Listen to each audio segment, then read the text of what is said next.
Audio check again. Brand new batteries. We should be good to go.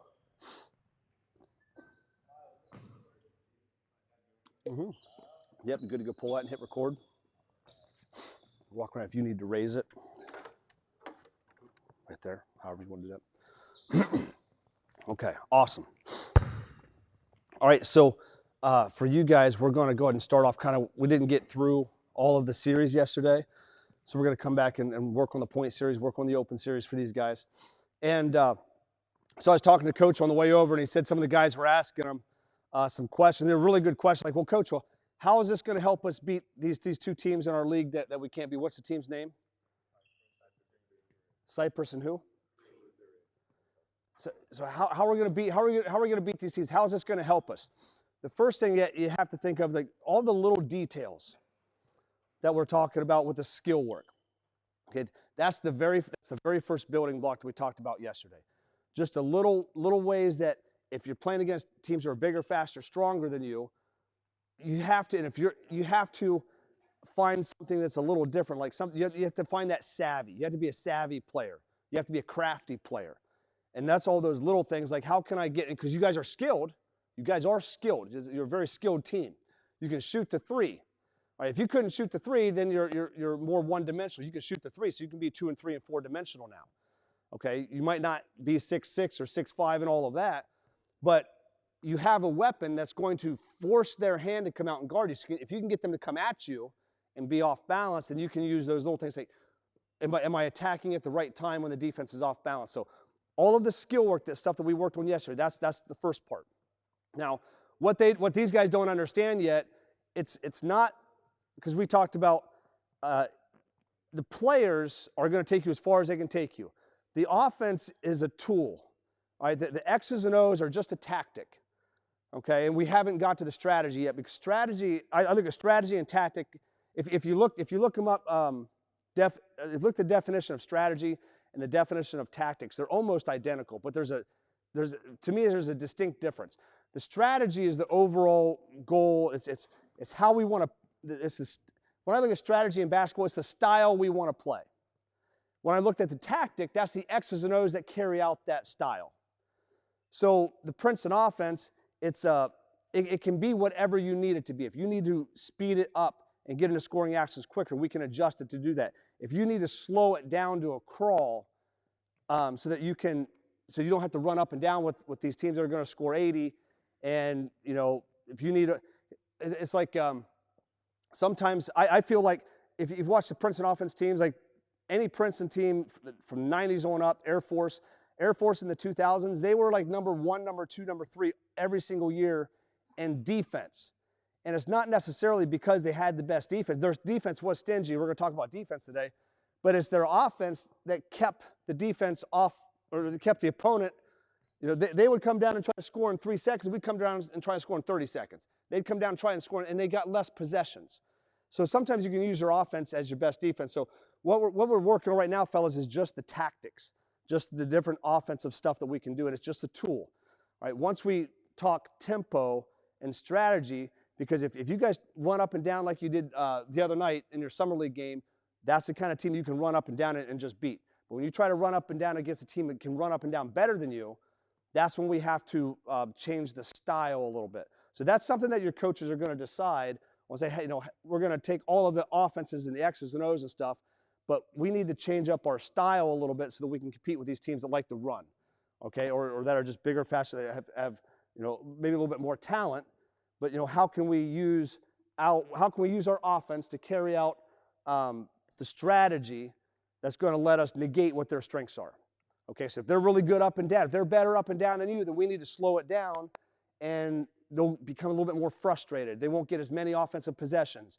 That's the kind of stuff that's going to help you beat those teams. And we're going to get to that, okay? But right now, what we're trying to do for the coaches, we're trying to also lay this foundation of X's and O's, all right? So give me a black group out, five guys on offense, and I tell you what, let's do is let's have everyone else just kind of fill a spot behind them and kind of step off the court a little bit. So if we got 2 guards up here, going back up to about half court, and right about there. So this camera right here doesn't get like behind that line, but I'll talk to you guys here in a second. So step up, slide that ball rack out of the way so we don't hit that. So kind of carrying off when we went, so we're going to go back to the point series. Now, coaches online, they can't see this. Usually I would have these guys step way back to that volleyball line on the backside of the court, and that's where you guys would typically start this offense. You don't want to get past half court against a team that's going to pressure you, all right? And because once you're here, you're being pressured. But once you're back there, you have a little bit more room, a little bit more. So point guards, when you guys are bringing the ball up the floor, you kind of want to have an idea of what you're going to run before you get to half court, all right? So let's go ahead and walk through the first way we talked about running the point series is we are going to wave this guard through. Now, first of all, our 5 minutes is always going to be ball side. So start here, ball side. And if you guys aren't in, go ahead and step off the court. Go ahead and step back a little bit. And then what we're going to do, guys, once the first group's up, grab a second basketball for up here. Once the first group goes, we'll have the second group follow out and do the exact same thing.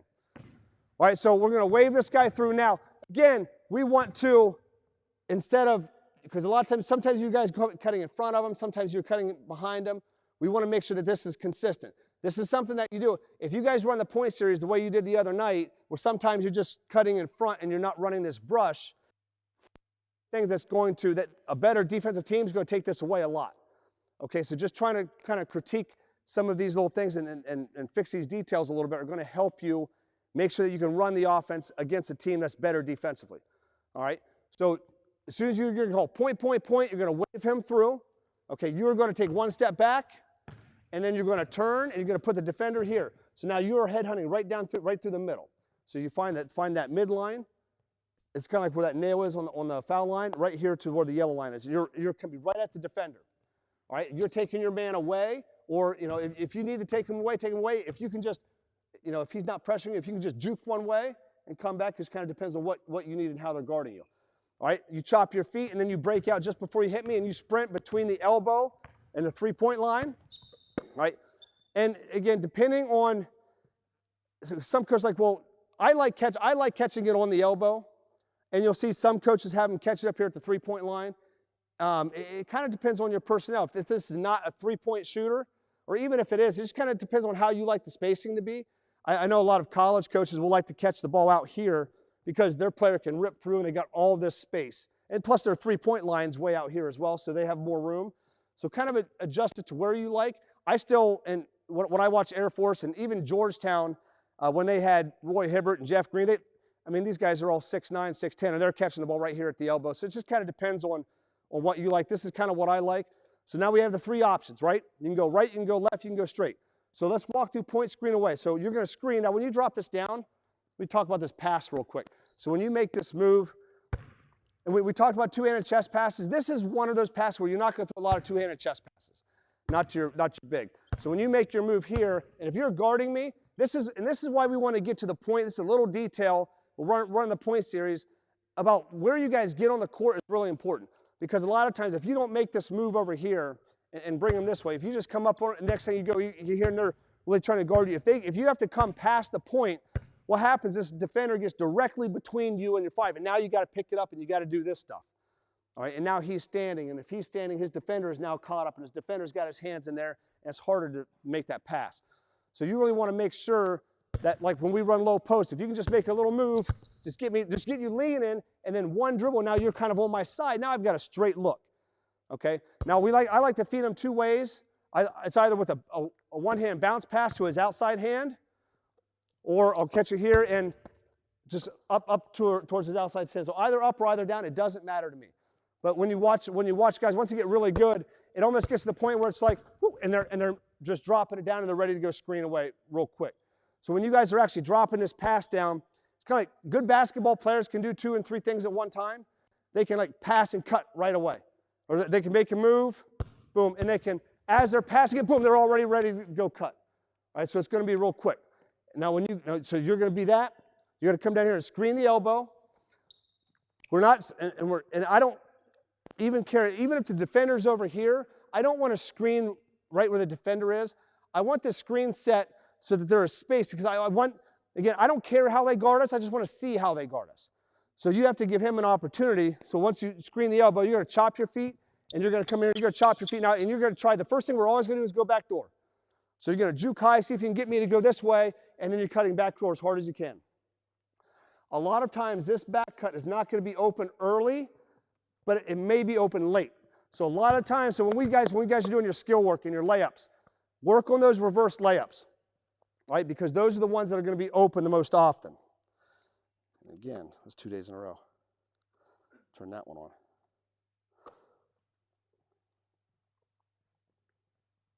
Okay. All right, come back here, do it again. Start way back over.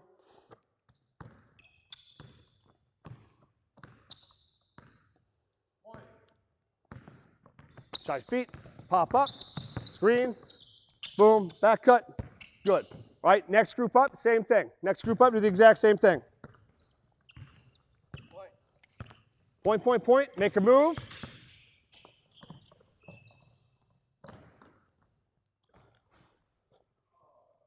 Go, next group.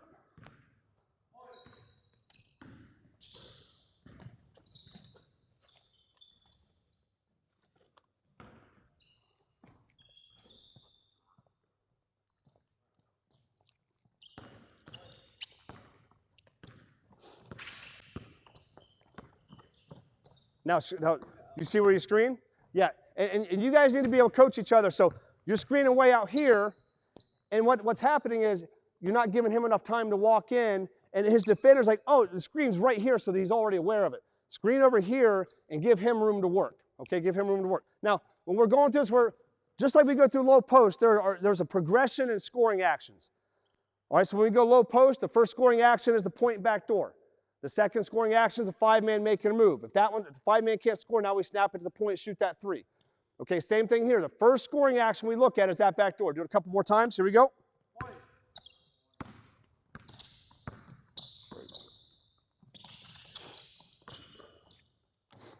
Good, next group.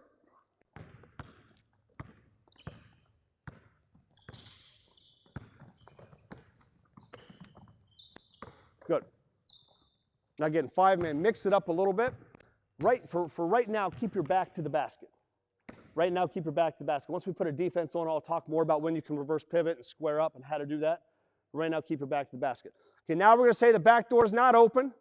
Okay, so the next scoring action, and I'm going to show you what we do on the weak side here too.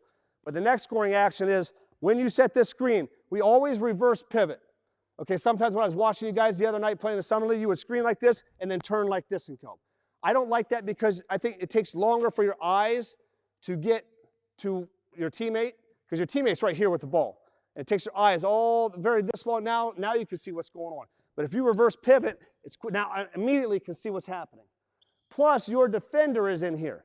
So not only do you need to make eye contact with your teammate, you need to know where your defender is. So when you reverse pivot, now I can see my defender, now I can see my teammate, now we can make eye contact to see if we're open or not.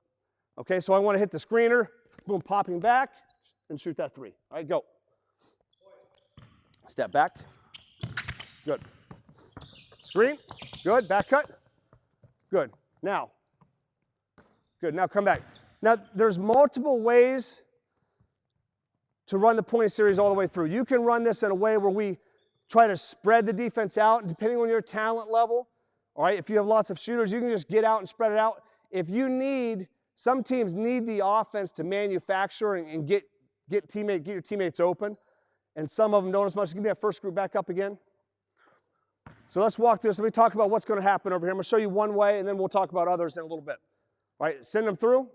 Now always, little things. Take a step back, boom, turn, boom, and time it up. Good. Screen away. Back door. Boom, stop. Good. Now, you are going to, from the corner, kind of take a step up and then come down, and you want to set the screen between the block and the three-point line. You don't want to be down here on the block. You can be down here on the block. Again, we actually had a player, again, this kind of depends on your personnel. So it's like you can't put this offense in a box. You can do this so many different ways. It depends on, if this is like a kid we had a kid that was, when I coached girls, that she was, 5'10", stocky, strong, and no one could stop her in the post. So we would run point screen away like this, or point down the middle. When she set this screen, she would just, boom, turn, and we would post her up all the time. Now, if you have a player that can post up all the time, you might set this down screen lower so you can turn in and post up. All right, but if you're more of a guard-oriented team, set that screen between the block and the three-point line. So now when you're coming off of it, you can slip and maybe be more of a threat that way. All right, but so you're going to set this down screen. So you're right here. All right, and now you're going to go set the ball screen. All right, on his defender. And what's happening here, and this is another reason why I like the down screen. And when we run point over the top, I'm going to show you two or three different ways we run point over the top to manipulate the defense a little bit more. If we're just sprinting out to the corner, then this defender, I think, especially at our level, is more like, okay, he's going away. I can stop here and I can play defense. But if you're coming off of a screen, I'm like, oh no, I think they're going to try to get him a shot. I better come off this screen. And if we can get that defender chasing off the screen, that's going to open up this side over here a little bit more. It's going to open up a ball screen, a roll. It's going to open up what we call driving against the ball screen, which I saw you guys do the other night, which is good. All right, so you're going to, but to run it all the way through first, you're going to come off the ball screen. Now stop right there. And off the down screen at the same time. All right? So when you come off the ball screen, Coach, with your guys, let me just ask you, do you guys come off this ball screen and roll and emphasize hitting your 5-man off this pick and roll? You don't ball screen at all. Okay, so, gotcha. Okay, so let me show you a couple different ways. Depending on your personnel,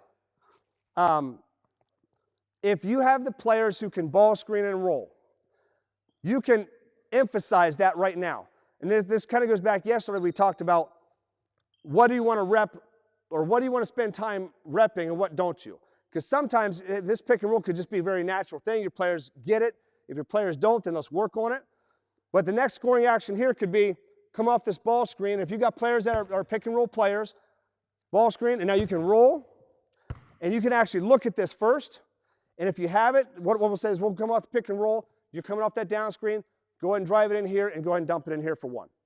Okay? And now you're coming foul line extended on the wing, and once you screen, you're going to pop out to the corner. Okay, so let's do that. So let's go point screen away. Let's hit the 5-man rolling off that ball screen. All right, here we go.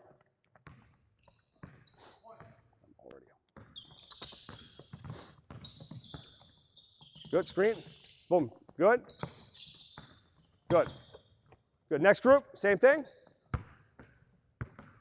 Here, now let's take a step back. Boom. And then, boom, go. There you go. Screen. Ball screen.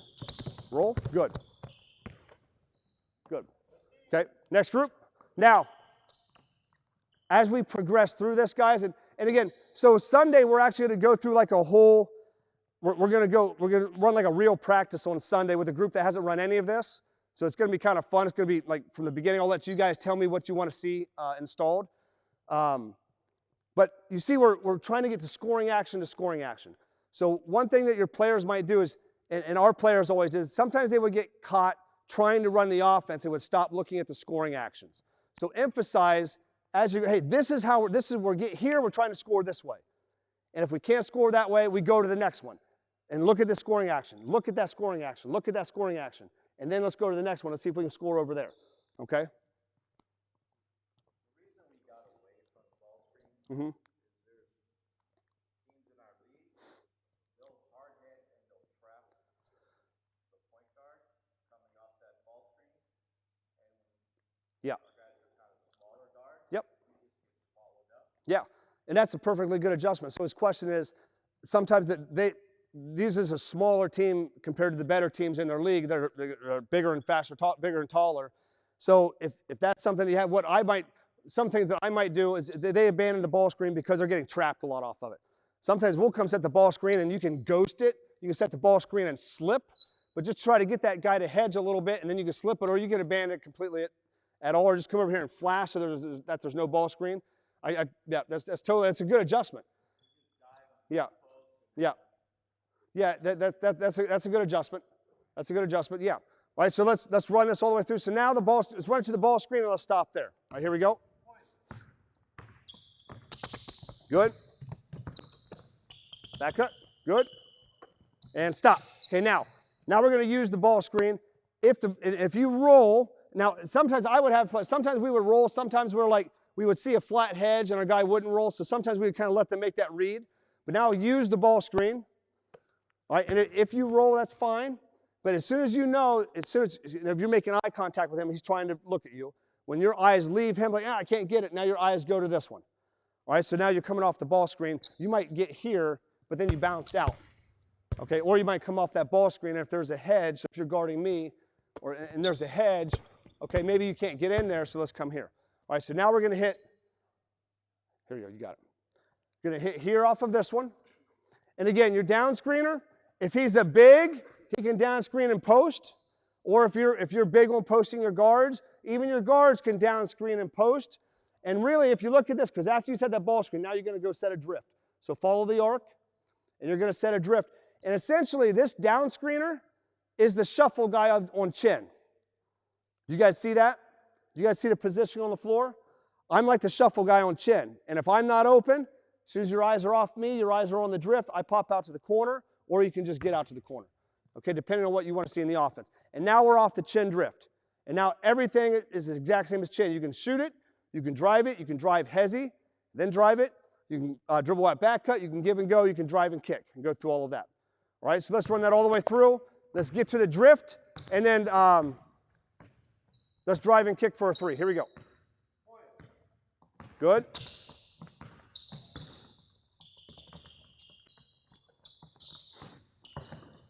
Good.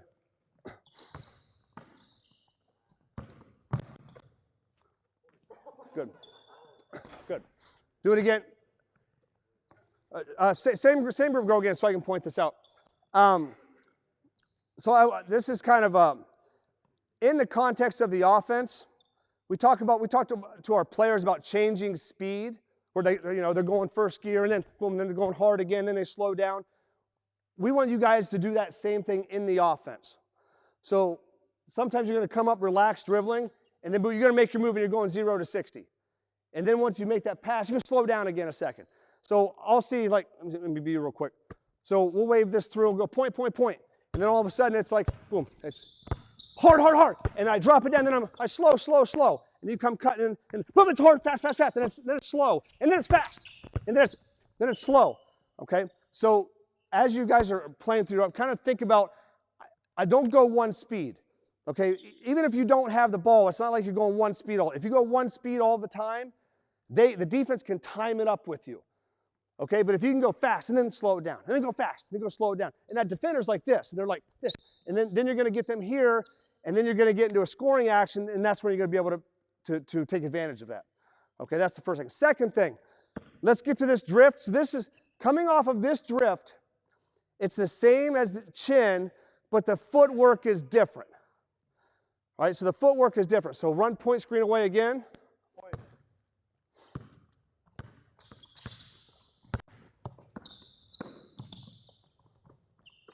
And stop right here. Now, when you are coming off a drift off the bounce, so you have the basket. The difference between chin, he doesn't have the basketball. He just makes that reversal pass, and he comes down, and he plants, and then he pops back up. Now, when he has the basketball, and he's driving, I'm guarding him. It says that you're always trying to be a threat. So you drive the elbow, and when you make this pass, you're just going to bounce off your inside foot. So it's going to be your right foot. You just bounce, and then you pop up like that. All right, so if you're guarding me and you're coming to set this drift, so you're right here. Yeah, we'll come over here. So we set the ball screen. Get the ball screen, and you almost don't even need the drift, the screener to get you open. But I'm basically going to make this pass. And I'm just going to bounce out, and then that drift's going to be there. And now you try to chase me off the drift, and I catch it, look at the shot, I slow down, boom, and I go hard, and then boom, I kick it, and then we continue the offense. Okay? Do that one time. Then we'll have the white group go second. Back up, there you go. Screen away. Bounce, there you go. So their footwork and point screen away, coming off the drift, they don't have to set it up anymore. Just the fact that they have the basketball and they're in a driving action takes their defender down. So when I make the pass and stop, the defender kind of keeps going a little bit, and I just bounce back up, catch it, and then we're off the drift. Okay? All right, now, second group, here we go.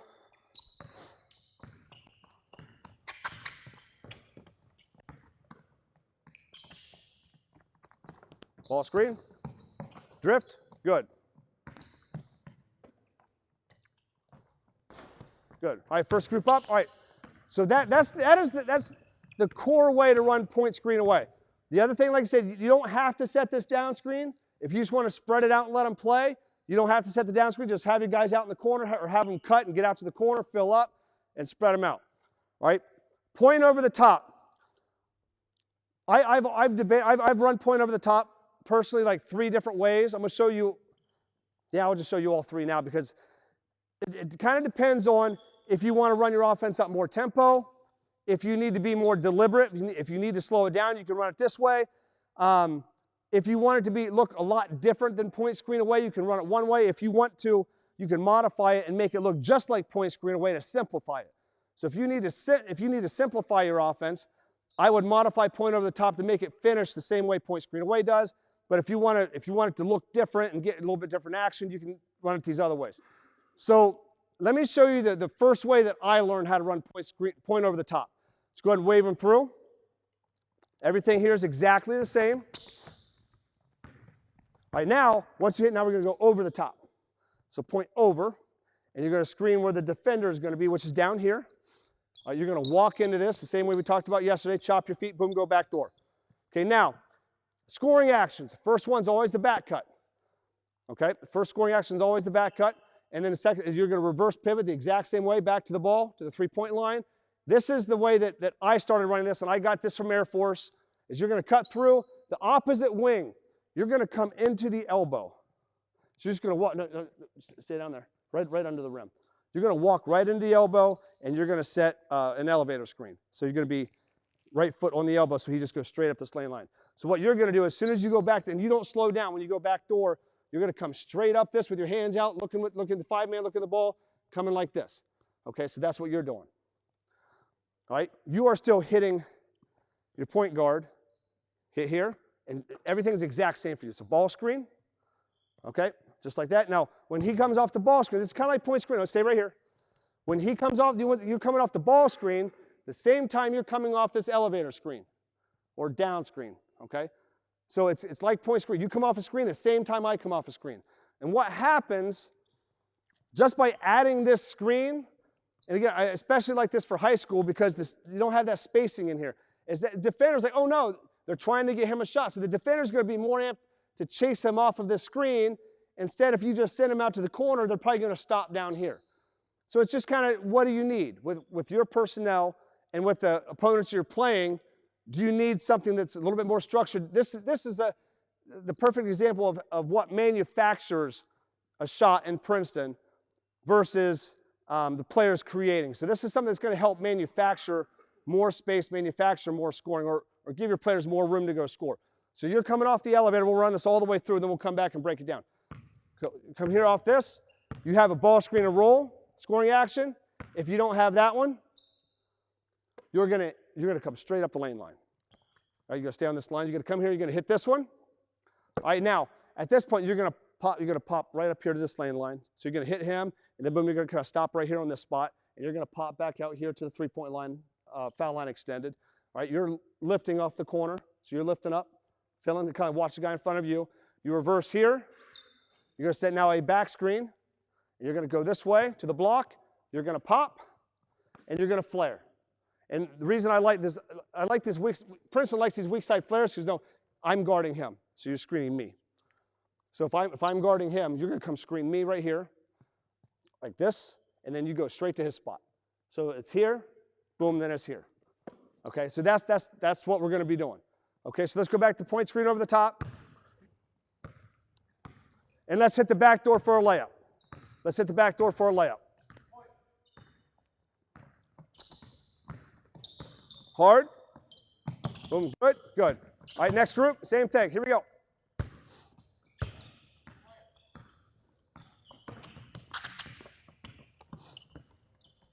Hard, good. Good, next up. The back door's not open.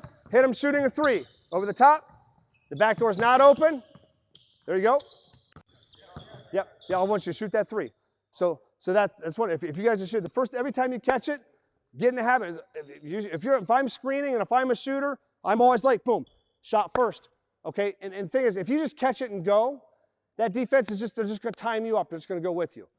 But if you can get them here and they're like, oh, no, I got to guard them, boom, then you come off the ball screen.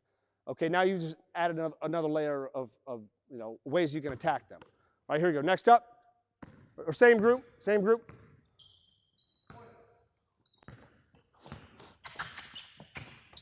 Screen, right over the top, good. Good, shot. Good, next group. Got it, you got it. Over the top, good. Off the elevator, good job. Yeah, now shoot, again, guys are in the second group. Watch the guys, what they do in the first group. Just do exactly what they do. Right now the shot's not open, so let's come off the ball screen and roll. We'll walk through this, go ahead and wave them through. I'll talk you through it. Point over the top, keep going, don't even have to, there you go. Screen, back door off the elevator. Okay, now, the next scoring action's not gonna come, okay, now we're gonna hit here. All right, and you're gonna catch it, you're gonna lift all the way foul line extended, there you go. And you're gonna come off this back screen, all right? Again, you might look at this, if you have this, here's one. I'm not gonna rep this one, because if it's open, it's open. I'm not gonna rep this one. Okay, you're gonna pop back out. You might have a shot here, because you set a back screen, and if your guy helps, you might have a shot here. I'm not gonna rep that one right now. What I am gonna rep is you coming in and setting the flare. I wanna hit him off this, and then you got that three. All right, so that's the one I wanna get to. All right, here we go. Ready?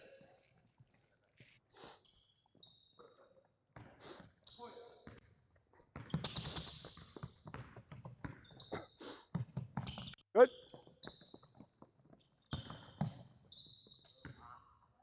Keep going. Pop. Good. Good. Now, second group, you guys got it? Here we go.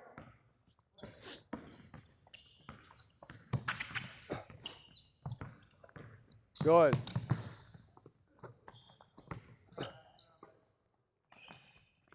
Too early.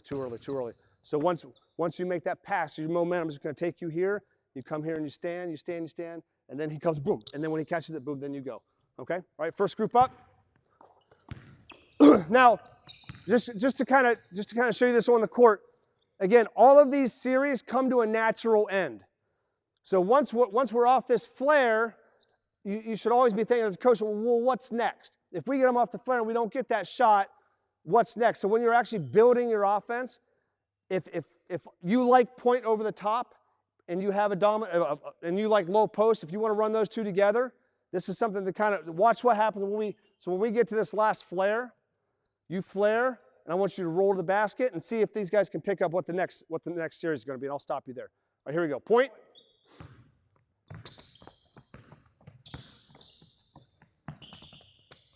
Off the elevator, good. Reverse it, UCLA, good. Pop. This way, there you go. Now, there you go, stop, there, they just did it naturally. Got right in the low post. 5 minutes low, ball's on the wing, you feel the point, so now, nope, right, hit the point. All right, so once the ball hits the low post, what do we do here? Were you here yesterday? No, you weren't.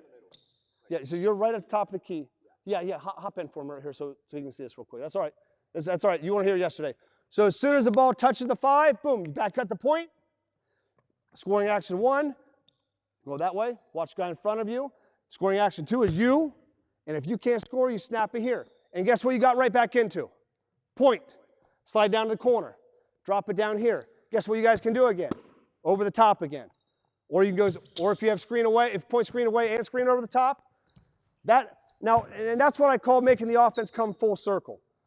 So now you can keep cycling through this over and over and over and over again and not get stuck. All right, so let's go through that one more time. So let's actually do this. So let's go point over the top. Let's get to that flare. Let's get into low post. Let's back cut the point. Let's circle the defense. And let's go ahead and snap it to the point. So not open. Say, hey, I see you. Not open. I can't score. Snap it to the point. And if you want to run point screen away one time. And then score wherever you guys want to score. All right, get the back cut, get the 3, get the whatever you want. Here we go. Yep, and the second time. First time is point over the top. Here we go.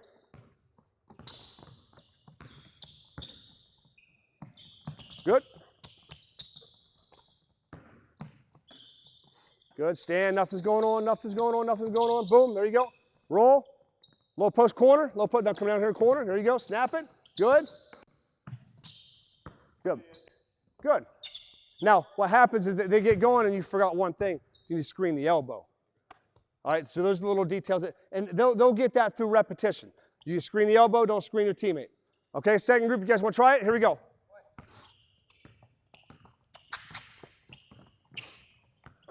Fast, good. Slow, boom. Pause. Now, hold on, down, stop. It's all timing. You're going to come, once you make that pass, you're coming right here, boom, and you're just going to stand like nothing's going on. All right, then once they set that screen, and on this pass, as he catches it, boom, now you go. If you go early, you're never going to get open, okay? All right, you guys got it? Okay, first group up. All right, let's run through point down the middle. Okay, so we didn't get the point down the middle yesterday, so let's go through point, hit the 5-man, and stop. Back up, back up. Good, now, stop right here. Now, if you're running point down the middle, a lot of times if you're being pressured, if you have all 3 of these in, and you're giving this kid the choice, the reason you might go down the middle is because he's really pressuring you. And if he's really pressuring you hard, you might say, hey, the defense is not on the midline, boom, you just go back door. So this is the first scoring action. We're not going to hit this one. Now, when we come down here, it's head under the basket, and you can just get here and you can peel off because you're going to set the same down screen like you do in point screen away. Or you can get down here and you can square up like this. And if you're guarding me and I'm cutting, I can come down here and I can go like this, and then boom. You can set them up like that. You don't even have to juke one way. You can just get down there, just turn around like this, like nothing's going on, and they can't see the ball. They're looking at you, boom, and then you go. And that just makes them chase you more. Okay, so now we're coming off this. So come off this down screen. And again, on this down screen, and this is, again, if you have guards compared to bigs, I like screening away from the block so that if we come off, so if I'm guarding you, and you see me go like this, you slip. So you might have that one as a scoring action. Okay, come back here. All right, and if I don't, you come off that screen, you get open. All right, you can turn and post, go ahead, hit here. You can turn and post if this is you. All right, you can also pop to the corner, but what I like to do right here is if I've got like this personnel, I like the ball screen, roll, and twist. So you're gonna come set a ball, you're always, so it doesn't matter, point square, over top, down the middle, you're always setting the ball screen. Now I'm guarding him, so you wanna screen me. So you're splitting me with your chest. All right, so now we're gonna come off this ball screen, and you're gonna roll. Now, this is also a debate whether you want to, so if he wants to screen and reverse pivot, or if he wants to screen and front pivot. I actually like the front pivot, and I got this, I kind of switched my mindset when I saw Tom Izzo talk about this. He likes, because his players, if your players are athletic and quick, I think screening and slipping like this is faster.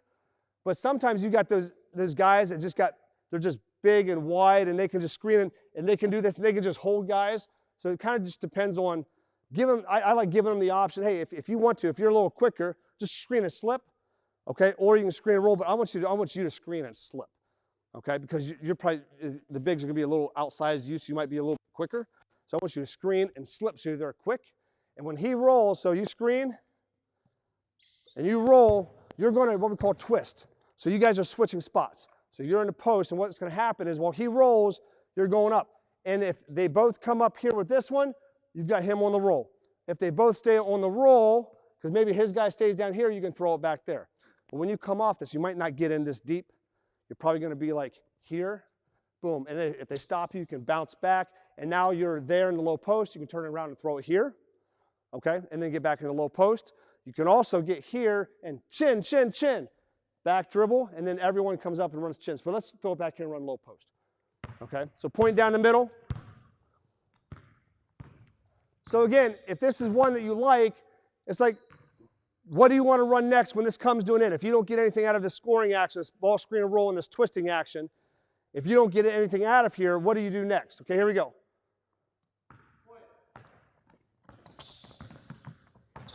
Down the middle, nope, nope, nope, nope, nope. There you go. Go again. Always that little, always take a step back. So I'm leaning on you, so I'm probably going to guard you. No, not yet. No, so you're giving it away. Wait for him to call it. Here we go. Boom. Now. Good. Down the middle. Good, good. Wait for him. Boom. Hit him. Ball screen. And then you try to turn and post. Boom. Now, there you go. Now what's going to happen? So you want to run low post screen. Well, that's cool. But you hit the wing, you got to cut through. So you cut through, you fill the point, Now you go screen away if you wanted to do that. Well, actually, I'm sorry. I'm still probably a little too early. Come back here. It's now he's going to hear you're actually going to go back door as well because you're the point going back door. Now you fill. Now you would screen away, or now you would cut, or now you would go to the corner. Okay, you want all that points got to go back door first so that we're consistent. And this screen is going to be on the nail, and you're going to be at the lane line walking in a straight line to set that. Okay, all right. So you want to do screen away? That's what you guys do. All right, let's go point down the middle. You get the ball screen and roll and twist. All right, and then let's come off that. So as soon as you throw it to the wing, you're in low post. The ball goes to the wing, you're in low post. All right, so you cut through and do everything the same. All right, here we go. Back up, there you go. Down the middle. Good. Post. Good. Back to the point, there it is. Good, and that's the timing, okay? Next group, next group, next group.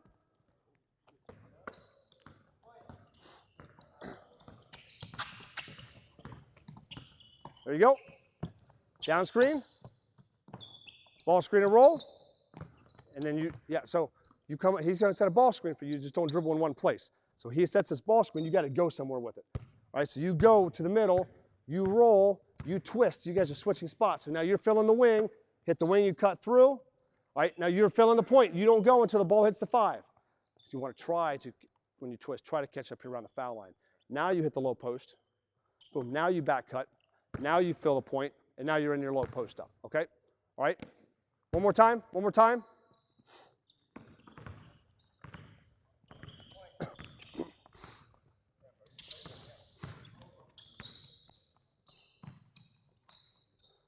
Now, where you cut and the timing, this is good. It's got to be a hard cut. Good. Okay, you got to fill a little bit sooner. So watch this. So guard me real quick. So let's do it one more time. So players who are going to run this point. All right, here we go. Give me a black group in. Give me that first group back in. All right, okay, go through, point. All right, it's all speed and timing. And speed. It's like, let's go. And then I'm hard. And then I'm like, slow down. And then I'm hard. And then it's here. I'm like, I see you. And then it's hard again. And then it's hard. See, I'm slow, fast, slow, fast, slow, fast, slow. You know what I mean? Okay, if you can play that way a little bit, you're more under control, and now that defense is going to chase you a lot. Okay? Do you guys have any questions about point? Let's see.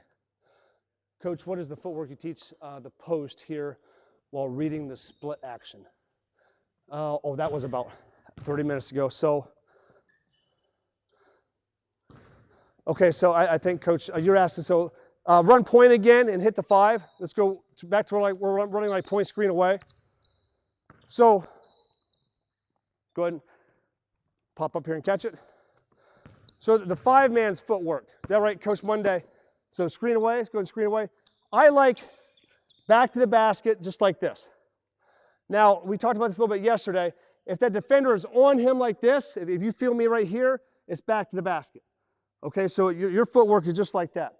Now, if, here, let me be a 5. So if you're leaning on me, I'm right here, okay, like this. And I'm always going to pivot, again, I'm right-handed, I'm always going to pivot on my left. If I'm left-handed, I'm going to pivot on my right because this is what's natural. Okay, but I'm righty, so I'm going to pivot on my left. So you're going to go ahead and screen and go back door. Now stop. If the 5-man defender is giving you space, this is the backdoor pass I don't like as much because with my back to the basket, I used to always have my guys back to the basket because that's what I always saw. And then I started paying attention to it again. I'm like, well, when he's off of him, if you're off him like this, I'm going to revert. I like the reverse pivot because I can be a threat when I reverse pivot. If I front pivot, and let's say maybe I'm a player, but if I front pivot, you can come up and crowd me, and then I'm like, and if they really get up in your stuff, then you're like this again. So I always like to reverse pivot for that reason. So I can reverse pivot, and I can show drive, but now I can get down here, and I can make that pass here. And if I can't make that pass, when I pull back, I've created separation, and now I can come out here. So that's, I think, hopefully that answers your question. Yep. What I've been telling the box is never take your eyes off the point guard because the point guard will tell you where the action's going. That way, so if he's going to run point away, I don't want him taking his eyes off. Yeah. So I would say this. So the question is, where's the 5-man's eyes? And coach said they tell our guys to keep their eyes on the point guard. I would say, when ball's back here at the 5, I like my eyes on the scoring action I'm looking at. So when we screen away, I'm looking at the whole situation. I'm looking at the split action. So I'm kind of looking at the whole thing. So you're making eye contact. So when I talk about players and eye contact, making eye contact with the player that you're trying to score with first. So you're trying to score with this guy first. So I would actually say make eye contact with this one first, because if you guys see eye to eye, both of you can see, and if both of you see in between, you see that defender here, your eyes get big. Oh, the back door's coming. Right? Or you might see that you might make eye contact, but you both are seeing each other, and you're both seeing, hey, that defender's down here, so maybe he comes and uses the screen.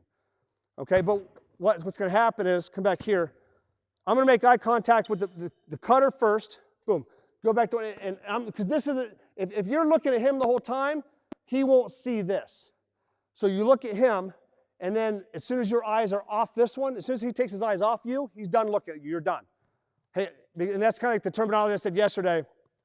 Hey, boom, I see you, but as soon as my eyes are off of you, now my eyes are up on this one. Well, it's just when I was talking about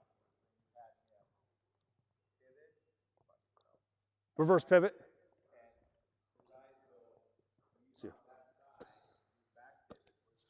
Yeah, so if I'm here and he's playing off of me, so if I'm catching a go and screen, boom, I reverse pivot like this, now my eyes are down here.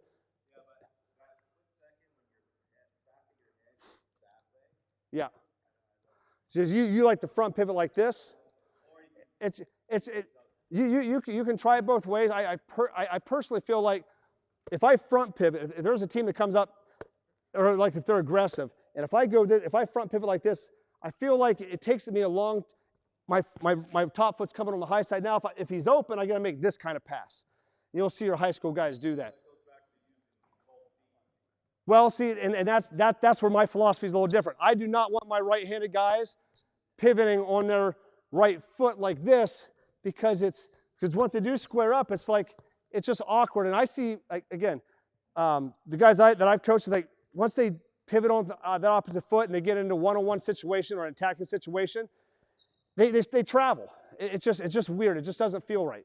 And we got our coach in high school made us do so much stuff with our left hand, but we never, and as much as we did that, it's like it was always weird pivoting on. Even now coaches, like it's just weird to try to, if I'm playing one-on-one with a guy and I pivot on my right foot, I just don't feel like I can juke him one way or the other to get off of that. Yeah, so yeah. Yeah. But yeah. And if you want to try that, do it that way. That's certainly like what you think. I mean, it's your personnel and you see them every day. So, and you know, different coaches have different philosophy. My philosophy is always pivot on the left. So if I'm on this side, I'm here and I think I can see first, I can pull back and I can hit this one. If I'm on this side of the floor, and the screen's happening, I still pivot on my left, but maybe I can see it a little bit quicker. That's just, I think maybe it's just personal preference. Try it both ways and see what you think. Or sometimes I'll just ask my players, which is more comfortable to you? I just want him to pivot up and make the pass. Yeah. Yeah. Yeah. We're not expecting him to Sure. pivot up and take his guy one-on-one. Yeah. Yeah. I think, and if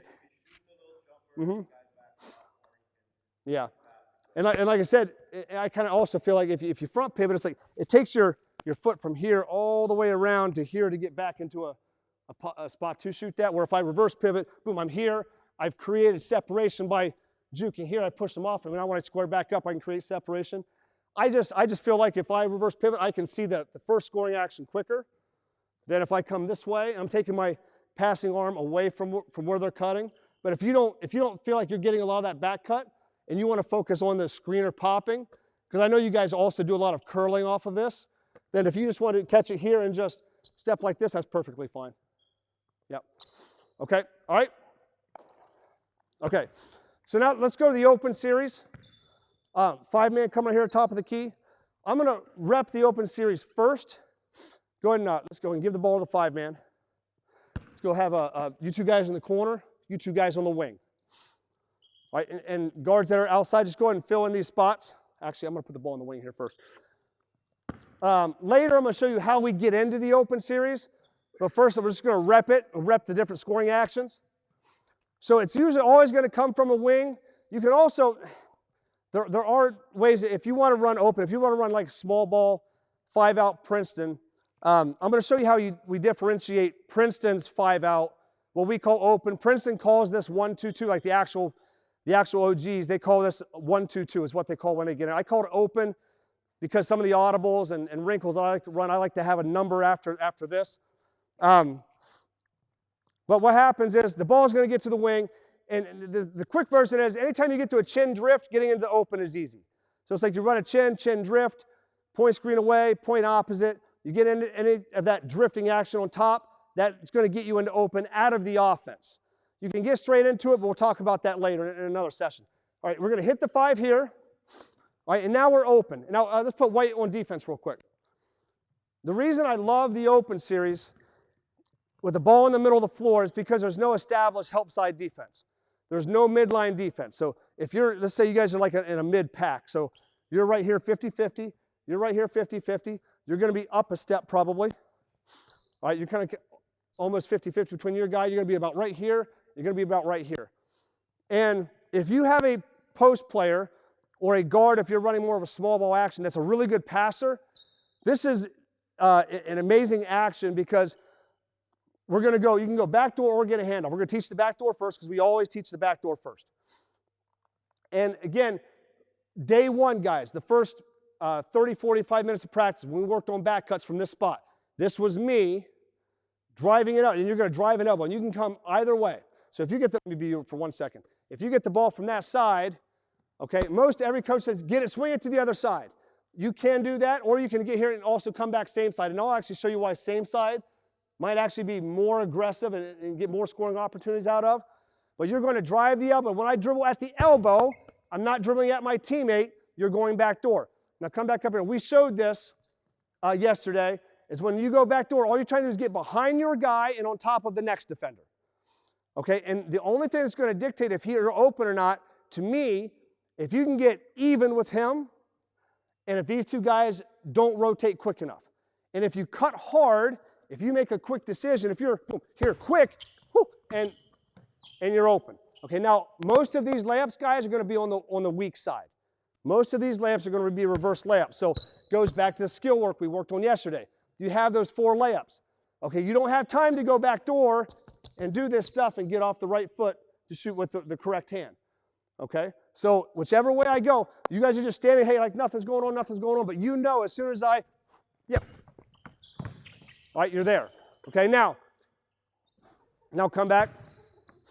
Now, if you cut that hard every time, and he's like, dude, he's going back. I know he's like working extra hard to make sure you don't get that. That's going to set up the next thing.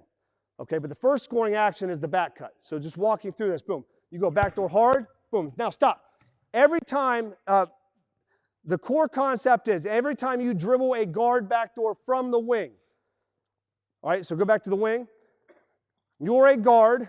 I can be a big or a guard, doesn't matter. But if he's on the wing and I'm dribbling him backdoor, you're always going to come back to the post. So, so go backdoor, head under the rim if you want. You're going to watch the guy in front of you. He tells you what to do. So you're going to replace him. All right, and now when I hit here, now if he's deny him as hard as you were earlier. Boom, I throw it here. Now go post up. Okay, just like that. And that's the post up that we get. That's how we get our guards into the post. So if you like to post up your guards, get into the open series, this is one of the best places to get your guards in the post. And what you can do out here is you can just have your 5-man pop for a second. There's so many different things you can do here. But if we throw the ball down there, just kind of get out here and hold and let him go to work. So now you go through your post move progressions, your slide hooks, get in there. Yep, if you can get to the middle, and you want to try to get to the midline if you can. If those guys stay, you can score on both sides. If those guys come help, then you can reverse pivot. Okay, so defense, go ahead and step off. What I want right now is the ball to come to this way. Now, I tell you what, defense step back one real quick, so I can show this as well. We're gonna just nothing but hit the back door right now. If we're in a shell defense, guys, and the ball's on that side, where are you at defensively? The ball's right there. Yeah, you're in a split here. You're on the midline. You're on the midline. A good high school defense is on the midline, like head on the rim, right on the midline. Okay, and I'm going like old school, like right there. Okay, on this pass, boom, everyone, a good defender is going to jump to the ball, jump to the split, right? Sprint to your guy, because everyone's kind of like in a split position. So ball's there. This is, again, good defense versus bad defense. And if you watch Stanford's women, they get into the open series and they come back same side all the time. So this is why if I'm going to catch it and go weak side, you see how he's coming from down there to up there? So guys, you're asking, like, how do we use this against better teams? If this kid's quicker than you, right, which you're going to have guards guarding you that are quicker than you, if you both start on the line and I say go at the same time, he's going to win every sprint, right? But if I can get him coming at you, and while he is doing this, if you can stop and go the other way, that's the timing that's going to work. Okay, so that's another reason why we'll say, hey, cut late. Okay, don't cut. You might cut it like a half second late, or you just want to. If you cut before he starts going, he's already got a head start. But if he's going the wrong way, that's when you want to go against the grain. All right, so ball comes here, boom, sprint out, boom, now, yeah. So that it's like if he gets, and this is the concept you guys got to understand as players. If he gets here and stops, okay, you didn't cut at the right time. You want to get here, it's like, boom, he's here, ball gets passed, and I'm like this, and now you're cutting that way. You're cutting that way when my momentum's coming out here. It might be in that situation. All right, so ball, I'm going to come this way first. Boom. Whew. Yeah. All right, so that's what that's going to look like. You see how I make that pass down here? All right, now, same thing. When I watch Stanford, and I'm like, because we always would go opposite side. We would always go opposite, always go opposite. But if you're playing a good defense that jumps to the ball, so as soon as he passes, I want you to make sure, I want you to pass, I just want you to stand. The team that you guys played the other night in Summer League, right, when he makes his pass, I just want you to stay right there. Okay, make this pass, boom, everyone else close out, boom, boom, I'm getting in that gap. Okay, that's what the team Thursday night did against you guys. A good defense, those teams you're trying to beat, are going to jump to the ball. Okay, so now I want you to, as soon as he makes that pass, jump to the ball as quick and hard as you can. All right, ready? Go.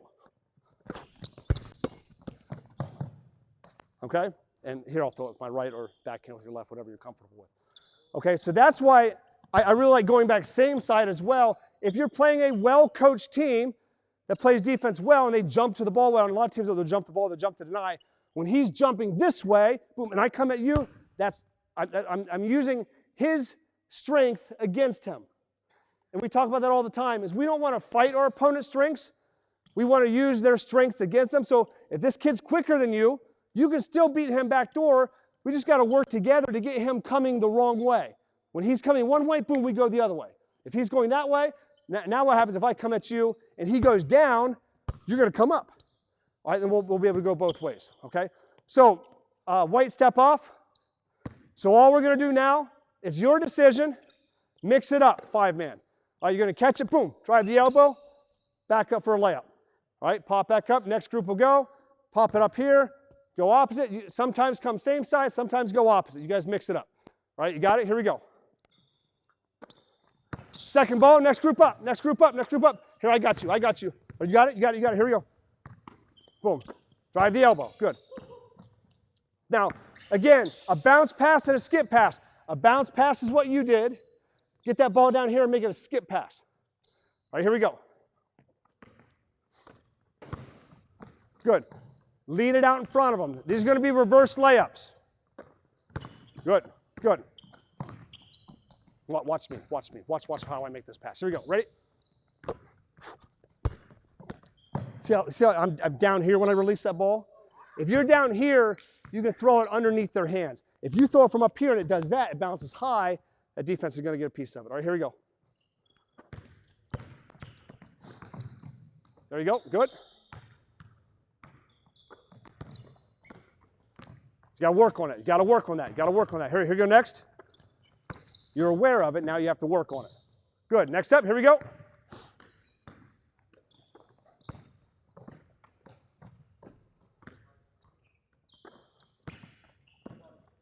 Now get your and this is again. So this right here is kind of like, this goes back to my footwork thing. You pivoted on your, you caught it, you pivot on your right, and then you dribbled, he dribbled off his right, and it looked like this to make that pass. And I think that's sloppy, and I think it kind of makes you a little bit less athletic, but if just pivot on your left every time. You catch it here, and then, and it should be that smooth. Okay, if you feel like you pivot on your, and you got to do this, and set your feet up to get in a good passing situation, you're less efficient. Okay, pivot on your left. All right, here we go. Good, there you go, good, good, good. Next up, you left-handed or right-handed? You can on this side. When you go left, I'm giving you permission to throw with the right hand like that if you want. When you go right, use your right hand. Good. So something to work on both of them. It's kind of one of those things where, yeah, athlete, just catch it, rip it through like you're going to drive it to the rim. There you go, good, good, good.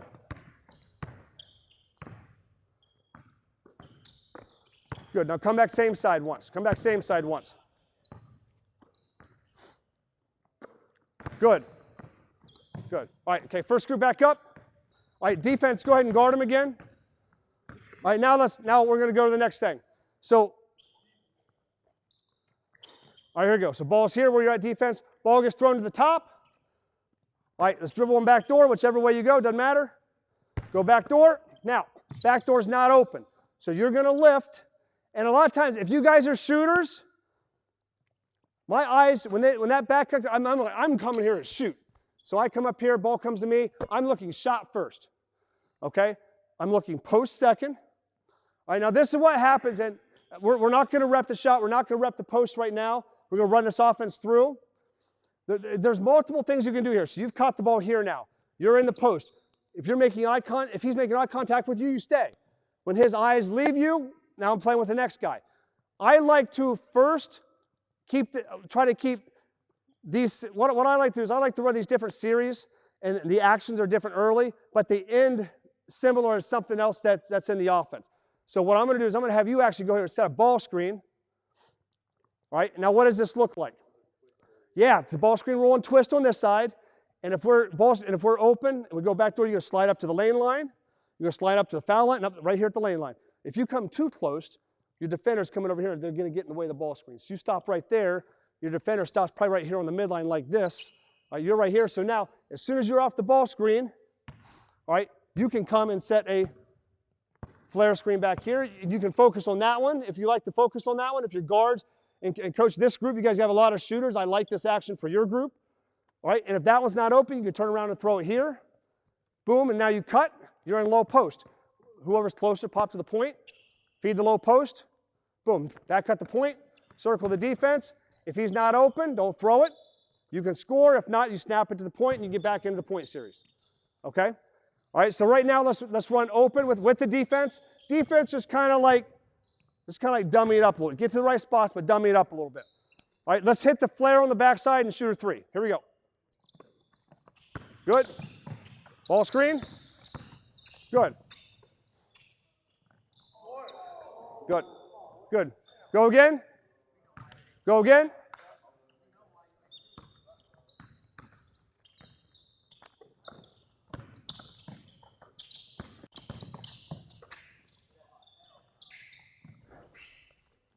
Okay, good. All right, defense, defense, stay on them now. Defense, stay on them now.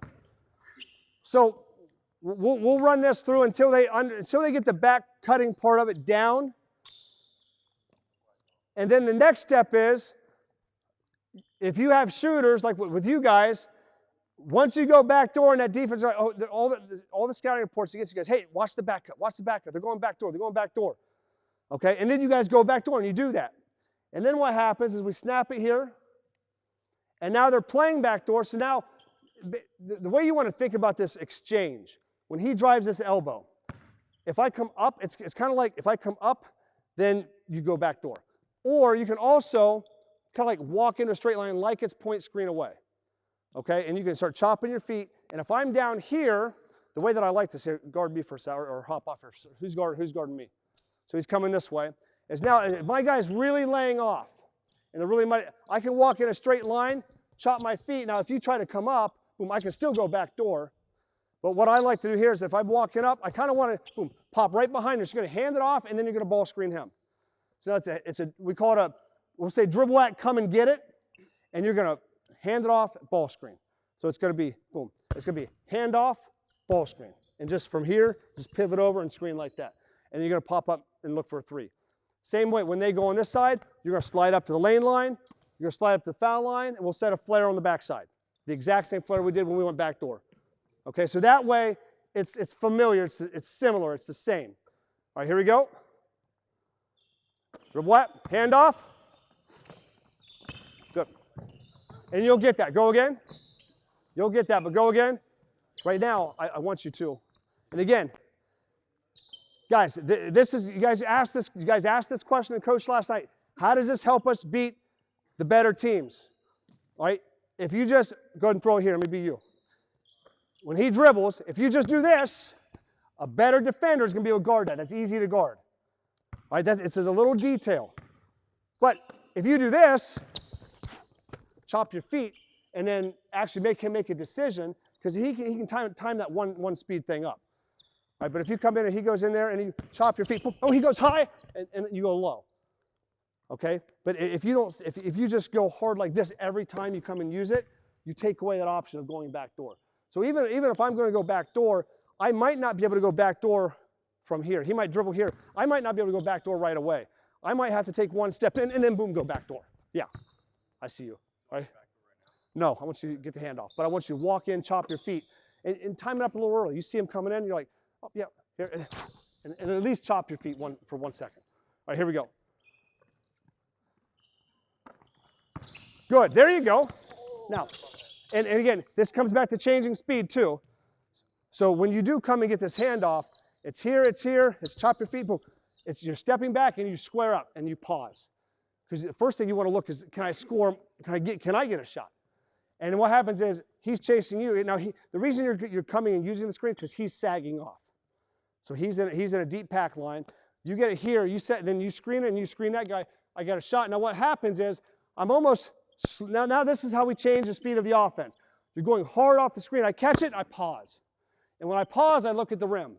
And when I'm looking at the rim, my defender's taking shot. So he's trying to close out hard. But when he closes out hard, now I go. But what I want here is I want you to slide to the lane line, foul line, and you guys are standing, and when I put it on the ground one time, boom, now you flare off that. And I've got the flare. If you see your defender come up there and help, you can slip. And you might have that one as well. Okay? All right, here we go. All right, you guys got it? Here we go. Whatever's open on that side. Hit the flare, hit him slipping. All right, yep. You can. Yeah. Just kind of see what your defender does. Hold it. Good, dead. Okay, don't worry about what's next after that. Okay, if we get to that point, and sometimes, and this is what you guys do well, is coach, when you guys play that team Thursday, you guys do a good job of just playing until you get a shot. Okay, sometimes against those better teams, you're gonna have to run more offense before they break down. Like that team Thursday night, they broke down. The first time you ran any action, boom, you guys got any shot you wanted. Okay, the better teams, you might have to run more offense, but eventually, when you get to that flare on the backside, that's when the defense is going to break down. They might not break down on this first action, okay, but they will break down on maybe this next action. So you want to be able to get to that. Once you get there, don't forget to play. All right, so already I can kind of see you guys, you guys are doing a great job, but you're trying to run the offense. All right, run the offense, but then when you get to the scoring, go score. Okay, go score. All right, one more time. Here we go. Good. Get a shot. Good. Yeah. And that's actually your strength. And I'm going to say, and we did this with our guys too. We ran so much offense, but I would have to say, look, once you get to this point, just go play. And if you have the players you want to let them go play, you can let them go play. Sometimes like we don't have the players we can let them play, so just keep running. We want to score in the 30s. We'll just keep running offense, and when we score, we score. All right. One more time. I want you to two speeds. So you come in here. I want you to, boom. Here, I want you to stop, pause. When he chases you, boom, now go.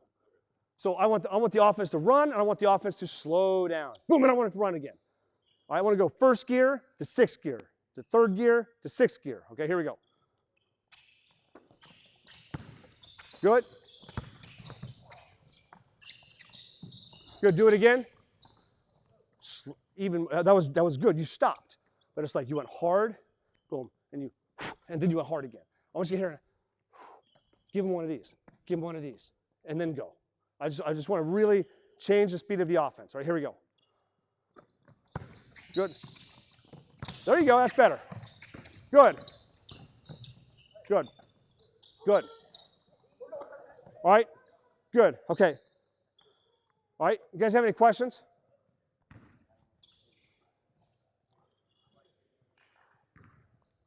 Okay. All right, here we go. White group, come over here and have a seat real quick. Give me 5 guys on blackout. Coach, on that one, can we just get into it, like when we bring the ball up? Like I'm just coming down. I'll show you how to do that later. Yeah, I'll show you. I didn't show you how to get into that series, but I'll show you how to do that later. That one's just easier for me to teach them just by getting to that position. And then most of these guys have also seen me do a lot of other stuff. So they've seen how we get into that, but we'll work on that. We'll get to that later. Okay? Okay, I'm about 15 minutes behind. Okay, so I want to break down some different entries. So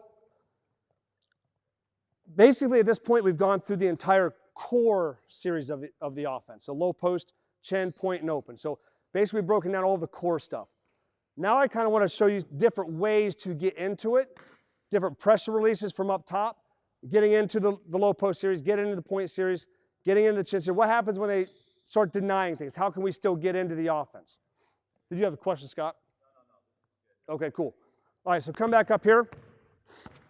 And so when we get to this point, this is where coaches kind of get annoyed with the Princeton offense. I don't want to run all that off-ball stuff, that false motion, the announcers call on TV. They run that false motion stuff, and then they'll say, hey, well, these guys run an up-tempo version of Princeton. They took away that false motion stuff. That's what this is. Okay? I don't like calling it false motion because we use it you can use it for false motion to run time off a clock, is what Princeton would do in the 90s. And what Air Force did it the first couple years that Joe Scott was there, and then Bezdelic took it over and they sped it up a little bit. But I call this strategic motion because it's not only about running time off the clock. Okay, it can also be about getting the ball on a certain side of the floor. It can also be about, I want to run low post, but they're denying that one, so I can't throw it there. How do we get into low post? So the first one, everyone pretty much knows what we call forwards out, what you guys call exchange. Okay, that's one of them. I'm going to get to that one in a second. Okay, the first thing I like to do is say, if we got a guy denying this one over here and I can't throw it there, and again, when you're back here coming, you need to know this before you get to half court. And you need to, so every point guard, you get the rebound, you get the outlet, you're coming down and you're like, okay, I see what's going on. Is he open or not open? And it's got to be that quick. So when we talked about that day one, is he open or not open, it needs to be black and white so these guys can make quick decisions. If these guys are thinking, is he open or not open? I don't know. It's just like you have to know. You see it? Is he open or not? He's not. You make a decision right away. If he's open, you hit him. Right, I'm making eye contact. The split second I make eye contact, I need to know. So my eyes are scaling. Oh, boom, he's open. I made eye contact, and the ball is going. If I make eye contact with you and I don't throw it, that means I don't think you're open or I know you're not open. So we're going to go do another thing. But now we want to run low post, though. So what I like to do is, if I can't run low post on this side, you could, hey, low post, low post, low post. Throw it here, throw it there, run low post. Now, this is the tricky spot, coaches, is if you also run chin, which is what most of us do. When you say, hey, low post, and when you throw this guard to guard, that 5-man is still going to think chin, and they're going to come up. It just happens. Okay, you can get to the point where they can know what's what, but you're also in a gym and everyone's screaming, and I might be calling low post. He didn't hear me, but he saw the guard to guard, and he knows that's chin. Okay, so you have to be careful and very pointed about how you teach this. So you might, if you're a low post heavy team, you might teach low post this way. Once they know it all, okay, all right, guys, now we can also run low post, low post, low post. Throw it that way, throw it that way. Teach that first, then teach chin. That would be an easier way for them to tell the difference. But there has to be a lot of communication about this. So I'm going to come down. So that's one way to do that, but I'm going to show you a way that I like better. Is I'm going to come down, and you always call the play first. The play that you want to run. All right, so if you want to run low post, it's low post, and then all of a sudden make eye contact, oh, he's not open. And then I'm going to say, okay, well, I can't run low post on this side, but I still want to run low post. So what we're going to have a call, an audible, a pressure release, we're going to call check. All right, every time I say, hey, check, I'm going to say check to you. And basically all I want you to do is to circle in front of me and get out of my way. You and I are going to switch places. But you are going to make a circle in front of me, and when he goes that way, he takes his defender out of the way, and this is a check, and then you replace me, and I just dribble over, and your defender sitting there at the elbow, and now I can throw a two-handed chest pass, and boom, and now I can cut and run low post on this side. And you fill the point the same way. The only difference is we're on the other side of the floor. Okay? Now, again, that is just a pressure release example of why we might want to check it. Once we're going to ball back here. We also might want to do this because maybe you want your post player right-handed going to the middle with their right hand. So maybe you prefer a matchup or something where you want the post player to have it on that block, but the ball is on this side. So you start here, right? And it's check, just to get your post player on a certain side of the floor. Maybe that's why you would want to check. Maybe this kid over here is a better shooter. All right, and maybe we have something like one-time, two-time in, where you want to get this kid off of a drift, or maybe we have a quick hitter we call our low flare, and that would be the kid shooting a three. If he's hit 2 or 3 threes and we want him to shoot a three, maybe I want to run the offense on this side with him instead of over here. So I go, hey, check, low post, flare, and I'm going to call out, and that's the wrinkle for the play I haven't shown you guys yet. Okay. So those are different reasons why you might want to do it. You can use that as a pressure release. You can use it to get that kid the ball. You can use it to get that post on that side of the floor. You can do it just to mess with the defense. All right? Or you can also do it just to waste a little bit more time. Okay? So that's what we call check. So let's just go run check in the low post, and let's back at the point, hit the point going back door. All right? Check it in the low post. Check it in the low post. Low post. Check. Boom. Cut. Boom. Cut. There you go. Now, he's the first one, so he would be the point guard back door, which he's just clearing out. So he's the first one out, and then you want to get this one out. Do it again. Here we go. Boom. Good. There it is. Okay. All right. So that's what we call check. Give me defense out here. Just on the guards, big, you're fine. Just the four guards. Now, this is what you guys call exchange. I call forwards out, because when I define our players on the floor, you two are guards, you two are forwards. Has nothing to do with who you are and your skills. But if you're in these two spots, you're in a guard spot. If you're in these two spots, you're in a forward spot. If you guys were to exchange, I would say, and you guys are up here, you guys are guards up here, and you guys are now forwards down there. Okay, so we call it forwards out is because we're bringing our forwards out to the guard spots. That's why we call it. You can continue to call it exchange. That works for you. That's just our term. I got that from Princeton. We used to say invert. We used to say invert. Hey, invert it. Or some coaches will say, hey, flip it. So that would be their terminology. I like flip it personally. But we're going to forwards out. And the reason you might forwards out, you can forwards out, let's say you still want to run low post. That's our example. But you're up here denying this one. Okay, and you're probably going to be up the line a little bit. Say they're denying, and maybe they're not full denying, but he's not sure if they're open or not. So it's like, I don't know if he's open, so I can't just throw it here. But we want to run low post and get it down there. So let's forwards out to do it. Now, this is what Dave, what we were talking about Thursday, is you guys don't like to do this against teams that jump and switch and trap. And this is everyone calls this a DHO, dribble handoff. And I don't like, when we run forwards out, we try to never hand it off. Now, my guys would still do it, but we would do it so much, most of the teams kind of knew what we were doing, and they would just let us do it. So we just flip it and hand it off. But if we get in the habit of that, when we played that one team, I'll be like we do scouting play, This time, guys, when we forwards out, we cannot hand it off because they're going to trap you. All right, so we would know that going ahead, but at the same time, we don't want to prepare for the team that's just going to let us do it. We want to prepare for the team that's not going to let us do it. So when we forwards out, this is going to be more of a pitch or a pass.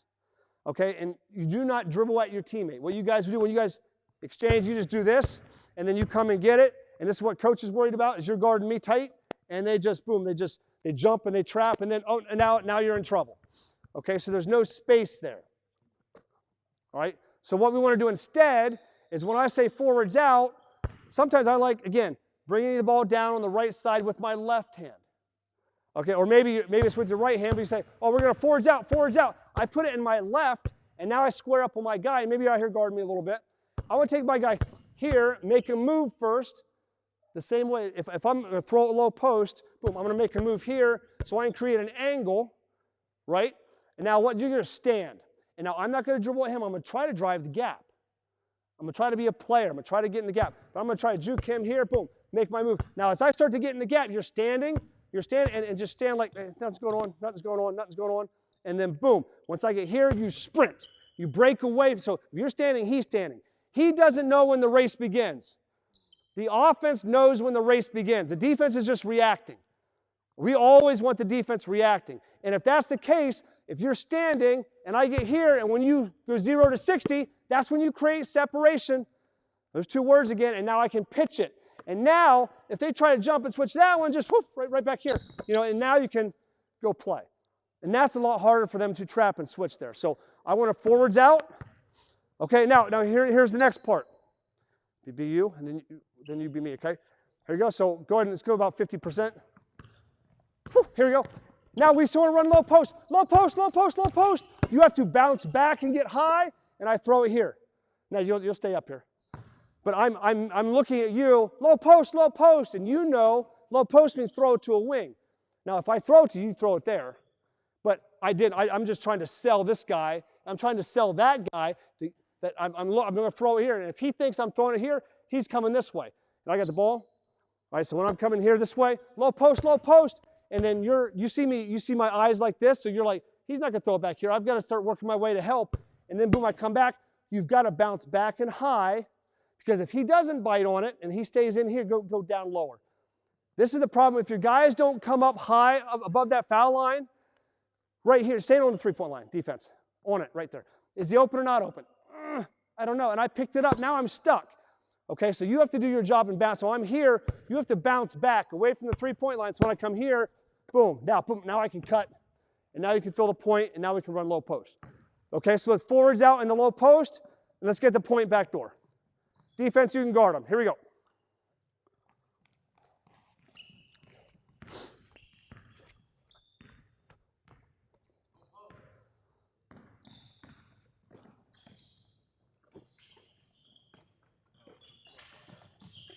Cut behind him.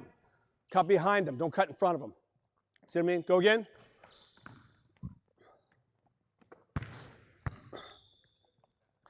Now, also, when you get this, you're going to take one dribble. You're going to catch it here. You catch it. It might be one dribble. It might be two dribbles. You want to try to get back to the starting point, back to this lane. And then here, from here to here, you have a good angle, okay? Now, sometimes, again, against that summer league team, you can catch it here without dribbling, turn and throw it and run it. Against the good team, you can't. So that question that keeps lingering in your mind is like, how does this help us beat? If you're lazy and do it the way you first did it, that's not going to help you against the good team.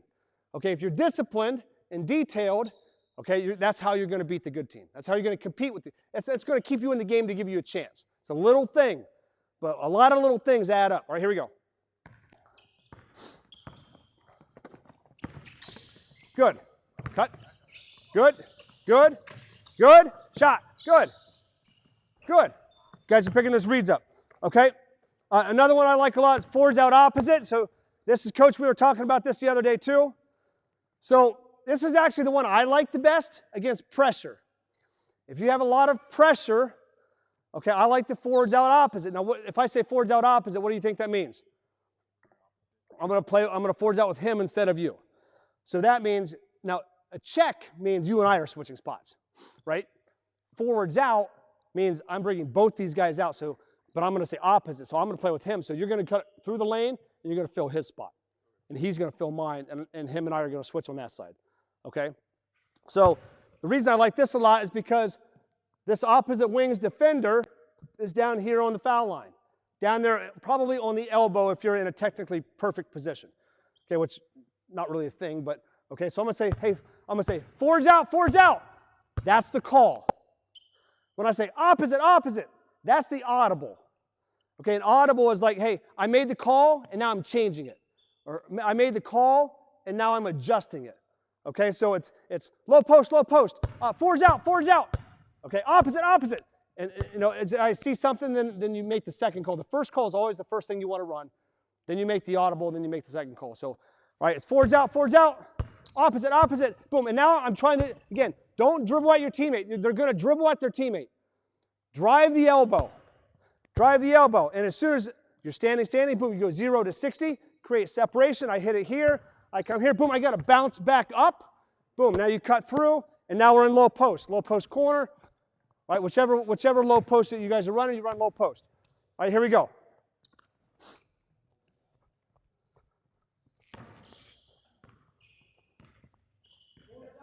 Coach, I'm going to change batteries real quick.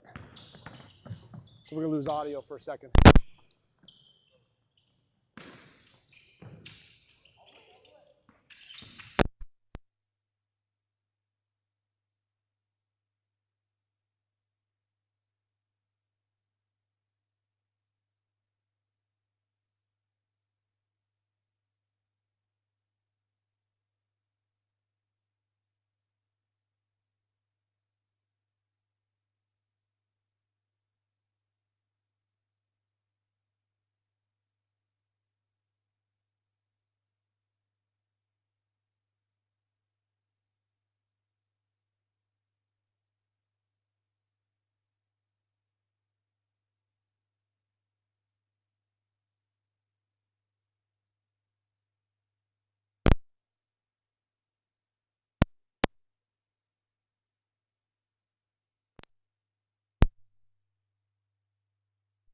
Go back, thumbs up. Okay, so now, okay, I'm going to go back to my biggest pet peeve. Coaches want to install this 3-on-0, 3-on-3. Okay, right now we're going 5-on-4. So that last drive, when the audio was out, coach is online, that last drive you got here, not going to get that in the game. All right, and this is why I don't like doing stuff 3-on-3, is because there was no, the 5-man was right here, you're on this side, and you drove this gap. Okay, I don't know if that's exactly what happened, but there's a 5th defender on the court that you guys can't see. So if you do things 3-on-3, 4-on-4, these kids are smart. And if you turn your offense into a drill, they get good at the drill. And they'll start doing things that, oh, I can do that because I can do that. But then when you put 2 more defenders on it in a real game situation, they start trying to do that and they can't do it. So that's why Princeton philosophy, that if you go to Richmond and watch a practice, go to Air Force, watch a practice. I can't speak for like Stanford and I think UC San Diego. Now Heidi Vanderveer runs Princeton down there. I can't speak for them because they're not like but if you go watch one of the OG, go to Princeton, go to Cornell. Brian Earls at Cornell played on the 90s Princeton team. They will not do anything 3-on-0, 4-on-0, and that's how I first did it as well. And then I kept hearing Joe Scott. Joe Scott has, he had 2 DVDs on Championship Productions. I've seen like 100 times a piece. And he just, so we do everything 5-man, everything 5-on-0, 5-on-5, 5-on-0, for that exact reason. They'll see that and they'll do that, and then he's going to remember, hey, that worked. He's going to get in the game and try to do it again when he gets that spot, and he won't be able to, and he won't know why. Okay? All right? All right, one more time. Forwards out, opposite. Forwards out, opposite.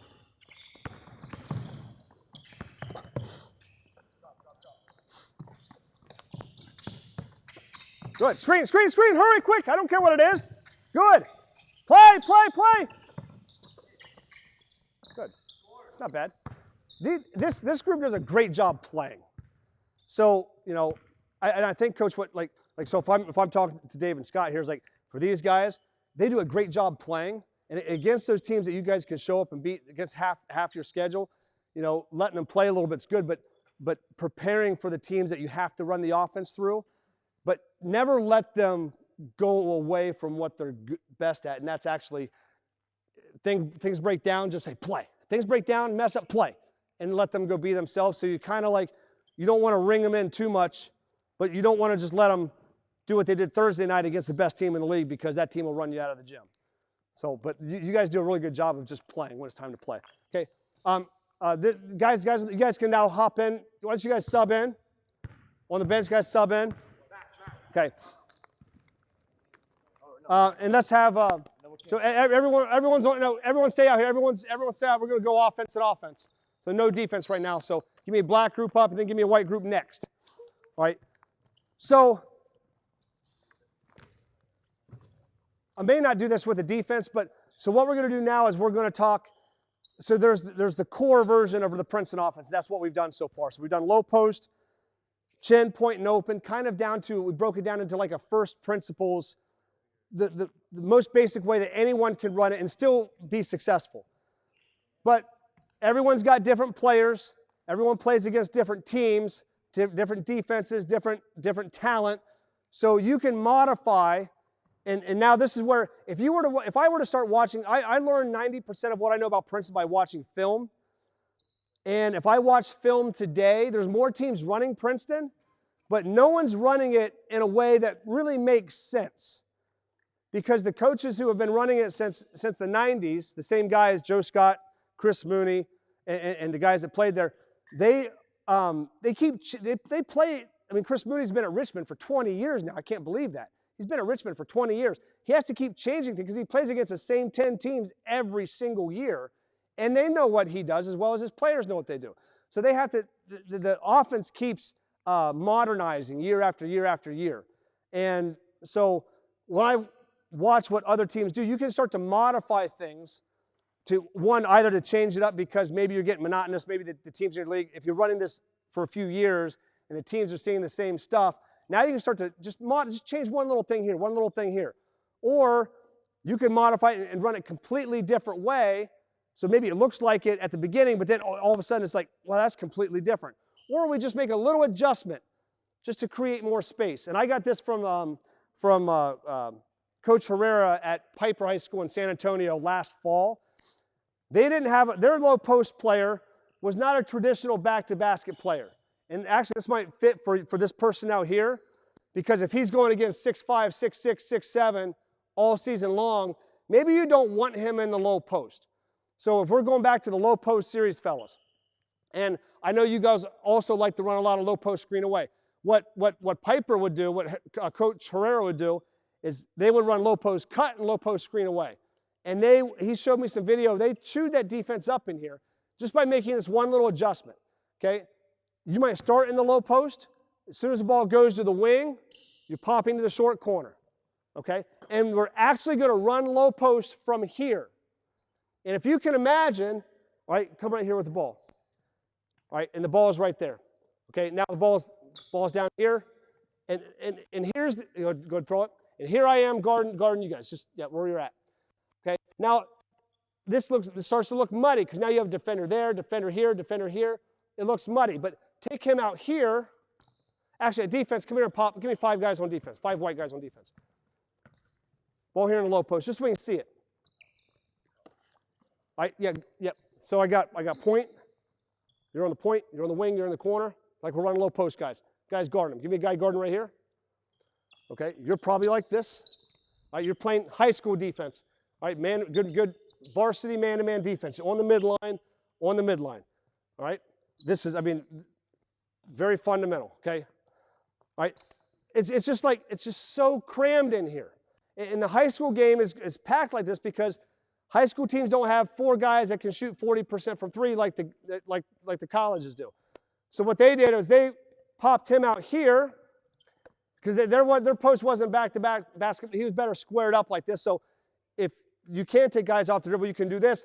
Or you might say, hey, I don't want you driving against those 6'6" guys either because it's going to block your shot.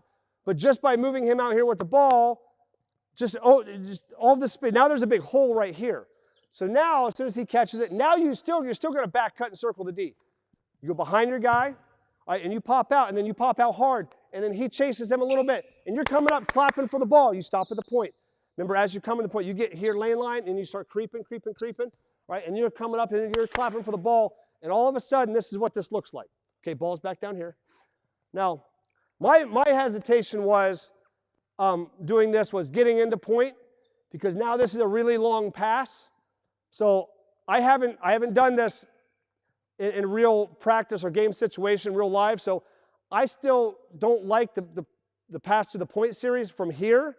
But what I do like is low post cut. All right, so if he cuts, now he's cutting into that gap that we just created by moving him out of there. And now you fill this wing, and you fill the point, and you fill the corner. Now on this one, going up, let's go ahead. So let's cut again. So cut hard, boom, and you're filling. Now this right here is where that pass is going to be open. And it's going to be an overhead, and then you can follow here if you wanted. So if you do get into point, you have to find that gap. And coaches, you have to look at your players and you're playing against if that's a pass you even like. Okay, because it might not be a pass you like. If it's not a pass you like, you might dribble, or you might dribble up here, and then we can run it that way, which we'll talk about at another time. All right? So I like low post cut. I also like low post screen away. Now, if we go low post screen away, you remember you're getting to that lane line extended, and you're creeping to the point, right? So that way. Yep, outside the three-point line. Here, hold that there. Back out here. Yeah, so it's like we already circled the D. You guys go drop down a little bit. So you're coming up filling. You're me, and you're here. Oh, screen away. And now, look at all of this room here. Okay, now you have all of this room. So boom, I go back door, and then you can pop. Okay, and if you go back door, you're going to come back to the same side, so you balance the floor out. And then now from here, we can run different stuff. Okay? Yeah. Or if you don't want to go back door, he can come here and boom, use the screen, and then you slip it. And then you're going to fill the point. Okay, so let's do that right now. Let's go low post screen away, but slide down here from the corner. All right, and then let's see what we got here. All right, here we go. Good. Nice cut. There you go. That's fine. Okay, now, good. Now, what happens is this. This is a little different. If you throw it to this guy, you're going to throw it to him on the wing.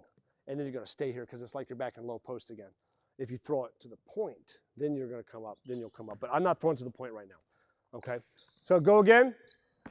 Defense, let's go ahead and step off. Let's just run this with the offense right now.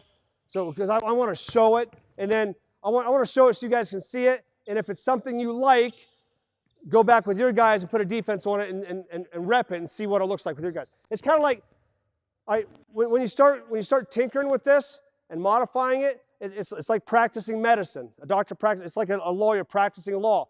You get in there like, I like the concept of it. It's not really working yet, and maybe you go away from it. Maybe you come back to it, or maybe you put it in and hey, it works the first time, and you're like, I think this is going to be good.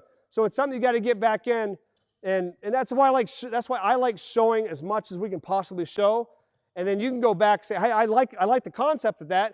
All right, let's go put it in application. Let's test it out this summer, and then if we like it, we keep it. If we don't like it, okay, well, that's something that's not going to work. Thank God we figured that out in June and not November. Okay, here we go. So let's go low post. Let's go cut, but I want to hit the wing cutting. All right, here we go. Good. Now, yeah, so it's going to be, we're still going to back cut the point. That's going to be the first cut always.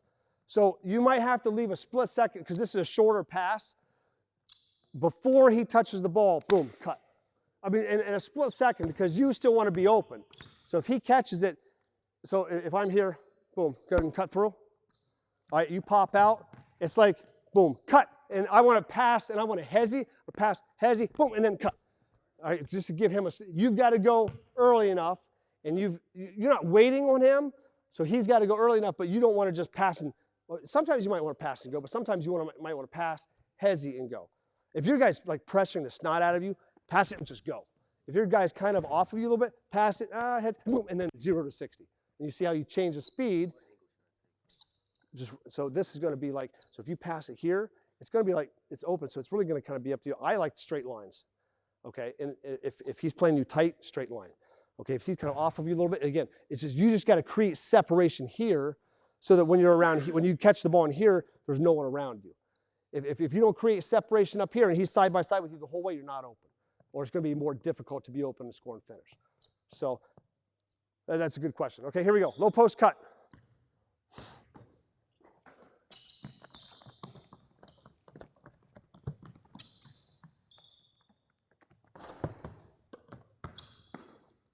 Okay, next group, same thing. So guys that are out, make sure you just watch the position guy in front of you do exactly what they do. Get out quick, good, good, good.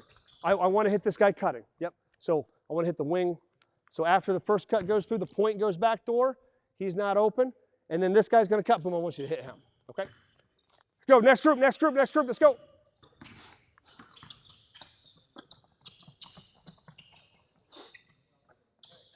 Yeah, I want to hit the cutter. Go again. Let me be the 5. You guys watch me a couple times. Here we go. All right, ready? Give me one over here. All right, low post cut. Whoop, here you go. Boom. Now, yeah, slow down just a little bit. Give me black group back in. First group. Timing. So you guys, this is kind of a little bit of a time. I know you haven't gotten as many. You weren't here yesterday, were you? Okay, so you haven't gotten these reps yet. So it's a timing. You guys are working together. You guys, so and here's the thing. Here's the other thing, guys. Player-coached, or I should say, player-led teams are always better than coach-led teams. Okay, and what I mean by that is, can you guys? I mean, these guys have the vision. They have the experience. They're studying the game. They're studying your opponents. They're studying you guys all the time. All right, they got this world view. All right, and then they're breaking down, teaching you guys the game. But you guys need to take the input that they're giving you, and when you guys see something, oh, that wasn't right, you guys need to talk to each other. If you guys can coach each other and lead each other, and if you guys are solving problems yourselves, you guys are going to be so much better solving problems in a game. Okay, all right, so let's get this timing right. Okay, here we go. Low post. Boom. Here you go. Yep. Okay, next up. Here we go. Good. And what we're saying is sometimes what these guys are doing, yeah. So what they're doing is, we'll say, I don't know, is this John Wooden or it's Jim Burson? Said, be quick but don't hurry, right?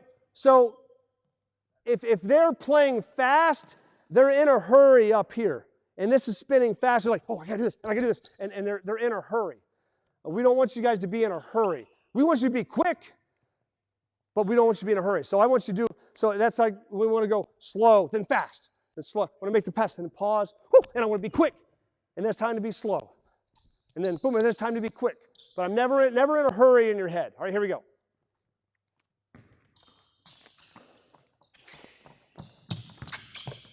Good. All right, let's go low post screen away one time. Low post screen away. And let's get the screener back door. Here we go.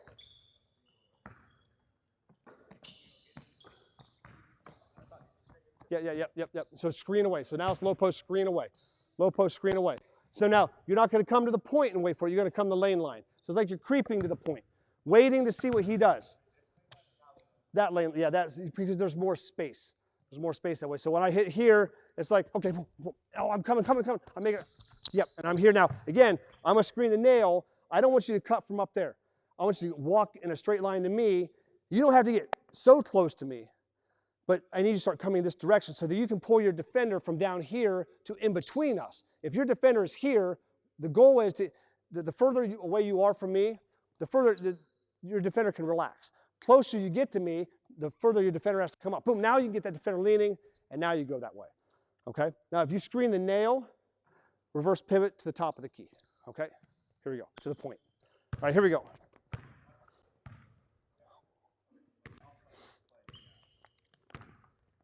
Cut, good, nice, good. Oh, good. I should actually say, yeah, I still do that because that's how we would do it in a traditional low post. We'd still do that. Okay, first group up. Okay, now let's modify the chin series. So now I'm going to kind of, when I modify chin, this kind of goes to, like, for me, it's like a style thing. If you run chin the tradition, the core way, shuffle screen, early, late post, drift screen, shot, drive, dribble back up, give and go, drive and kick, you have all those options. I mean, you're getting right into scoring stuff right away, but maybe you want to run more offense and you don't want to get the scoring actions early because you know if that team scores 60, we're not going to be in it. If we can get them to in the 40s, we got a chance. And maybe you want to run, and maybe you really want to run more time off the clock. Maybe you just want to frustrate the defense. If you guys are playing against a team that likes to get up and down, and they're better at getting up and down than you, right? One of the things is it's the analogy I use is Bill Belichick and Peyton Manning, right? The only way Bill Belichick could beat Peyton Manning, and he did early on, was keep him off the field. Right? If Peyton Manning's not on the field, the Colts couldn't score. Right? And what happens is these teams that are, and when I was watching Princeton in the tournament, they beat Arizona, and then who was the second team? Whoever the second team was that they beat, those teams were averaging like 85 points. And I think, I can't remember the scores that big, but what the point that was made, when I was watching them play Creighton, when they lost in the Sweet 16 to Creighton, it was like Creighton was still all three of those teams were more talented than Princeton, but Creighton had better shooters. And more talented teams, talent loves volume, and volume loves talent. Those guys that are good, when you guys are playing Thursday night, you guys knew you guys were going to get shots up. You guys got so much volume, got so much shots up. It's like they were loose, they were catching it, and they were just letting it fly. And it was good because they knew that even if they didn't get the offensive rebound, they're going to come down and take a quick shot. We're going to come back. We're going to get shots again. You guys knew it. You knew that volume was coming. So they're playing loose, they're playing warm. But when you take a team like that and you make them guard you for 30 seconds, all right, and then maybe you get an offensive rebound, then you pull it back out and make them guard you for 30 more seconds, that momentum, that up and down momentum, that they're not getting that volume. So those players that are volume shooters that are used to coming down and getting a shot every 10, 15, 12 seconds, whatever, now it's kind of like they're shooting cold all the time. And they're not getting the reps on offense, and now they're out of the rhythm that they're used to playing, and now you guys are controlling this. You guys are controlling the game. You guys are controlling the style, controlling the tempo. So some adjustments, some different ways to run the chin series is this. Okay, so we're going to run chin. It's going to be a two-pass reversal. Actually, let's do it. Let's do it. Let's do a two-pass reversal first. Okay, and what we're going to do is we're going to come off the shuffle. We're going to look at this, but we're going to completely bypass the drift. So you're going to kind of come over, you're just going to slide right over here, right? And you're going to cut. You're just going to cut right off of it. You're not even going to come off the drift. And you're going to fill the top, and you're going to dribble the top. And we're just coming off the shuffle. And you're going to chin, chin, chin. You're going to run chin again. So get high, two-pass reversal. Come high, foul line extended. Yep. Boom. Reverse it. You're off the shuffle. You're coming straight across, and you're just cutting out behind them. Cutting out behind them. And then once you're here, you just dribble up to the top. Two-pass reversal. And what you can do, the way I would probably do this, I would still have the core way to run chin, shuffle, and the drift. But maybe if you needed to slow the game down, do this 3 or 4 times. And then have that call. All right, now back to regular, or however you want, whatever call you want to make to get back into your regular chin. So this is a way that you can run chin. A lot of times we would run chin as our delay. We would say, hey, don't hit him off the drift. We would never hit him off the drift. We would still come off the drift. We'd say, hey, drift's not open. Go back door. And we would just keep dribbling up, two-pass reversal, shuffle. Dribble up, two-pass reversal, shuffle. That was our delay game. And when I coached the girls from 2000 to 2007, and that was our delay game. Just to, in the fourth quarter, we're up 7, 3 and 4 minutes to go. Now we want to lengthen that. We want to keep them out of offense. So that's one thing we can do. Okay, so let's do this a couple times. All right, so we're not even going to come off the drift right now. We're just going to cut and get out. All right, here we go. Chin. Good. Good. Out. Good. Dribble up. Good. Stop right here. Now, this is really important. So this will not work, okay, if you're not actively trying to create separation with the basketball and without the basketball. This is why we say go fast, slow down. Go fast, slow down. Because every time, from that transition from fast to slow, from quick to relaxed, is when you go quick again, you're creating separation.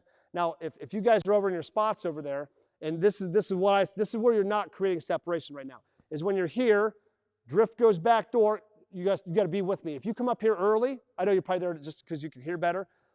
If you're up there early, your defender's up there early. You're not going to get open. So go back down there with me. You're waiting for me. Maybe even a step behind me. And I have the basketball. You should be quicker than me without a basketball. So you wait for me. But if I'm here, I'm looking to shuffle, and if I just do this, I'm not creating separation. That works Thursday night. That doesn't work in season. Against that team you guys tell me you're trying to beat. Against that team, it's got to be this. Okay, I'm here. All right, chin, chin, chin, chin, chin. Slow, boom, fast. Okay? But it's got to be, you got to catch it here, and it's like, okay, slow it down. Okay, I've got 4 seconds. You have 4 seconds. Be a player. Boom. And then, boom, now it's hard. Or you might get here, and it's, boom, pull, okay, relax, relax, relax, boom, now it's hard. And when you go hard, you create separation. If you just dribble it up here nice and slow, they're going to come up here and deny you. And that's where the good teams beat you. It's little stuff like that. You keep asking that question. How does this help us beat those good teams? This is how. Okay, here we go. And it doesn't matter if you run the chin this way or chin the regular way. Okay, it's those little things that are going to help you beat those good teams. All right, here we go.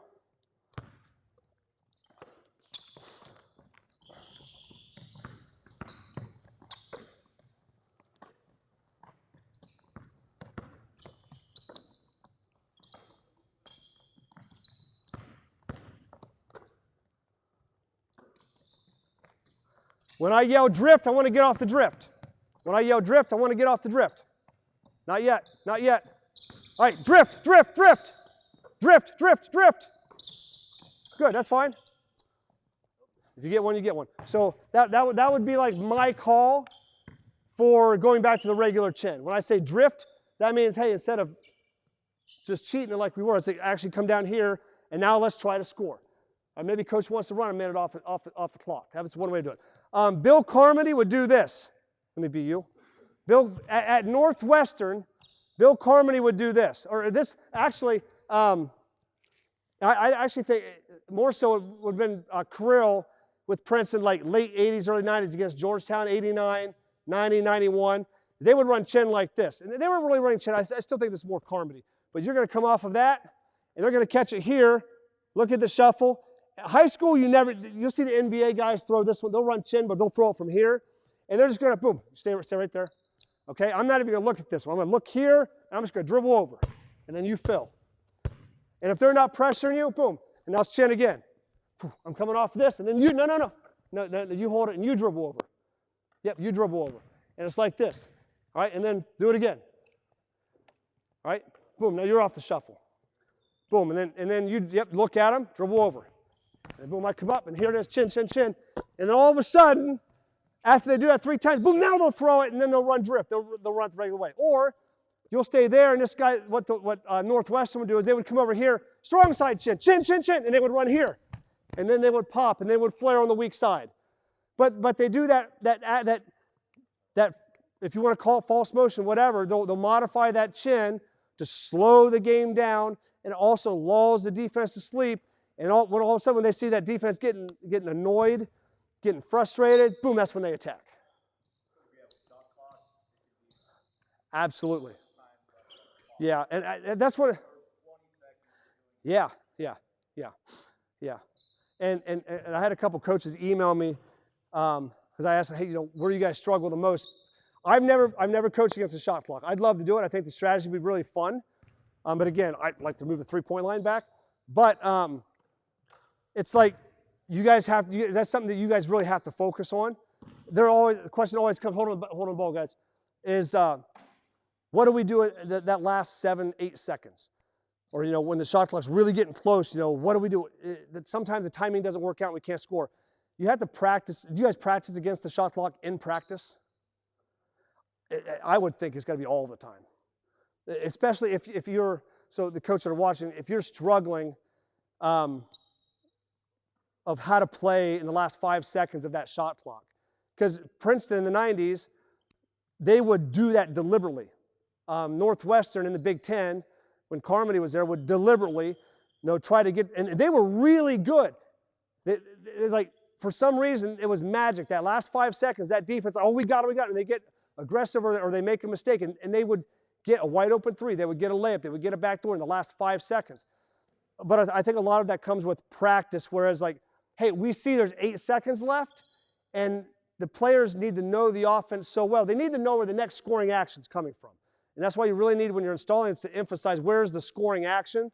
And when you run this against the shot clock, they always have that up there, and then we see, hey, they see 9 seconds, and then, okay, we're coming off the shuffle, but we haven't been getting a shuffle all night. We're coming off the drift. Okay, if we catch this off the drift, I've got to change my mindset about maybe running the offense, and maybe I need to get a little bit more aggressive here because we're at 9 seconds, or maybe we're at 5 seconds. Maybe they'll say, hey, there's 5 seconds left, but I'm off the drift. I don't have to shoot it. I don't have to score. I've got enough time to drive it, to kick it, let him drive and throw it to the 5. And we can do that in 5 seconds, and a 5-man can get a 3 in the open series. No, it's just something that you have to, the way that you design the offense, and I think you have to rep it against that shot clock with the defense, or with and without a defense, to see, hey, when you see 8, where are we in the offense? And then where are the next 2 scoring actions coming from? And then sometimes it's like, sometimes it just comes down to that one kid just like, oh, I see it's at 4, I'm going to go make a play. And that one kid gets the ball, and like, okay, I'm going to be the one that's going to go make a play because I'm a playmaker on the team. So that's also something that happens as well. Okay? All right?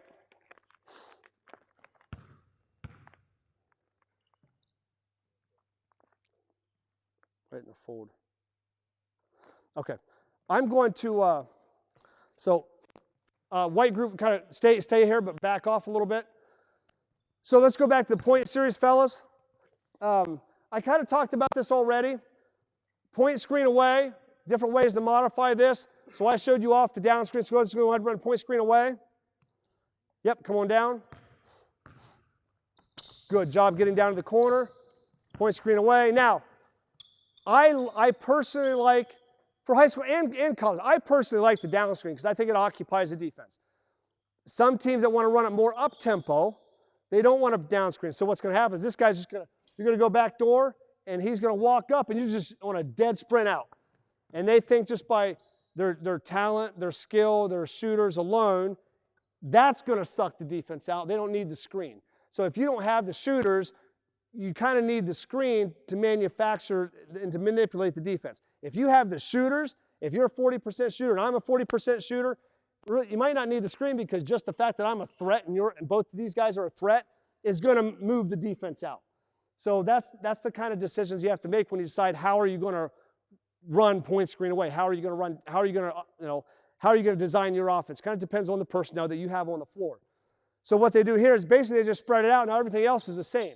You're still going to hit him popping. You're still going to go ball screen. All right, and we can still ball screen, and then if you don't get it, hit here, and you can still come off a drift. And that can all be the same. Okay, but the big modification is just not having that down screen right there. Do you have a question? Okay. And I guess also while I'm here, stay out there, run point screen away again, down here in the corner. I love this as well. This is a scoring action that's the core part of the point. Go ahead and throw it here.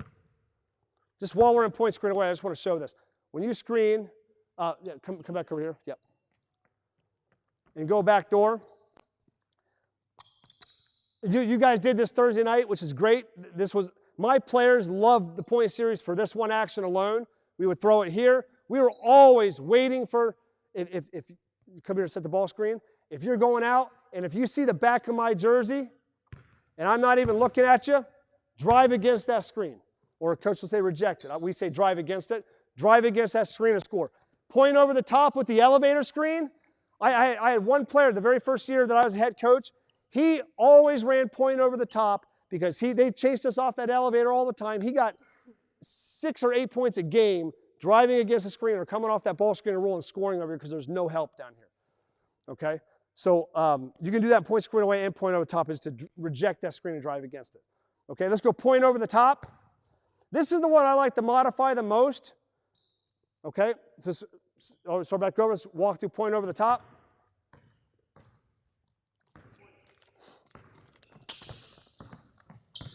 Over the top, over the top, over the top. So to stop right here. So to help you guys out, just like if I say it, you guys say it. Just echo it. Just say it out loud. Hey, point, over the top, over the top. Just repeat what I say out loud. That will help you remember what to do. Okay? No, good, you're here. Now, we showed how to run the elevator the more deliberate way. And Air Force did that from like 03 to 08, something like that. Okay, go back door. Now, instead of coming off the elevator, stay out there. Just sprint and clear out. Just completely get out. Okay, you're going to pop the same way. Ball screen and roll on this side. So if you have shooters that can draw the defense out, maybe you just want to clear it out like this. Okay, or if you don't have shooters, I'm going to show you different things we can do. So I went from the elevator screen to exactly what we're going to do here. Is we'll come off the ball screen, all right, and we're going to ball screen roll, and I would let my guys play here. Okay, if we couldn't get anything off of this one, I'm going to dribble, I'm going to play with the next guy, but I never wanted to throw it to the next guy because he's the guy most likely to be guarded. So I'm always going to dribble the first guy back. So you're going to be lane line, you're going to be on the wing, you're going to be in the corner. So when we're off balance like this, don't come any closer because I'm trying to play in the middle. If you come closer, your defender comes closer. All right? But I'm looking here on this roll. As soon as I don't get it, as soon as my eyes are off of you, I'm on to you. You're going to turn around and come like you're going to set a drift. It's always the same with you. Ball screen, drift. Ball screen, drift. Ball screen, roll, drift. Ball screen, roll, drift. I'm making eye contact with you. If I make eye contact, this is how you guys communicate with your eyes. You guys watch NBA in college. You ever see them talk about, I used to watch all those 80s NBA films, and they're always throwing, Stockton's throwing alley-oop to Malone. They're talking with their eyes. If I make eye contact with you, and I've heard Pete Carrill say this point blank, and I had to hear it about 1,000 times before I finally picked it up. If I make eye contact with you and I throw it, that means I want to throw it to you. If I make eye contact with you immediately and I don't throw it to you, you're going back door. Okay, so if I make eye contact with you and I'm dribbling, you're going back door. Okay, so you go back door. That back door gets the next guy open. Now, in this situation, I want you to stay on the same side. Okay? This is how we did it. So what I did here is I like this empty side on this floor, but we're going to back cut and circle the D the same way we do in low post. You're going to replace this spot, but I'm just going to hit you where I hit you. And I'm going to hit that back door will get this one open, and you're setting a drift. The exact same way. Now, this is where I'll give you the freedom of what I still like the drift. I still like to hit here. Now I'm going to bounce off my inside foot. I'm just bouncing back. Hit here, boom, shot. Okay, just hold. Don't. If you go that way, your defender goes that way. I'm going left, so I want you to hold. When I drive, boom, now you can go. Okay, and now we can play. And I've got this two-man game over here. Okay, if I get down here and drive and I don't have you, that defender, it's usually your helper, so this baseline pass is always there. If his guy helps on you, you make the extra pass. If his guy helps on you, you make the extra pass. All right? The college game is so much cleaner than ours. You see this in college and pros all the time. We don't see it as much with us, okay? All right? Okay, so let's do that again all the way through.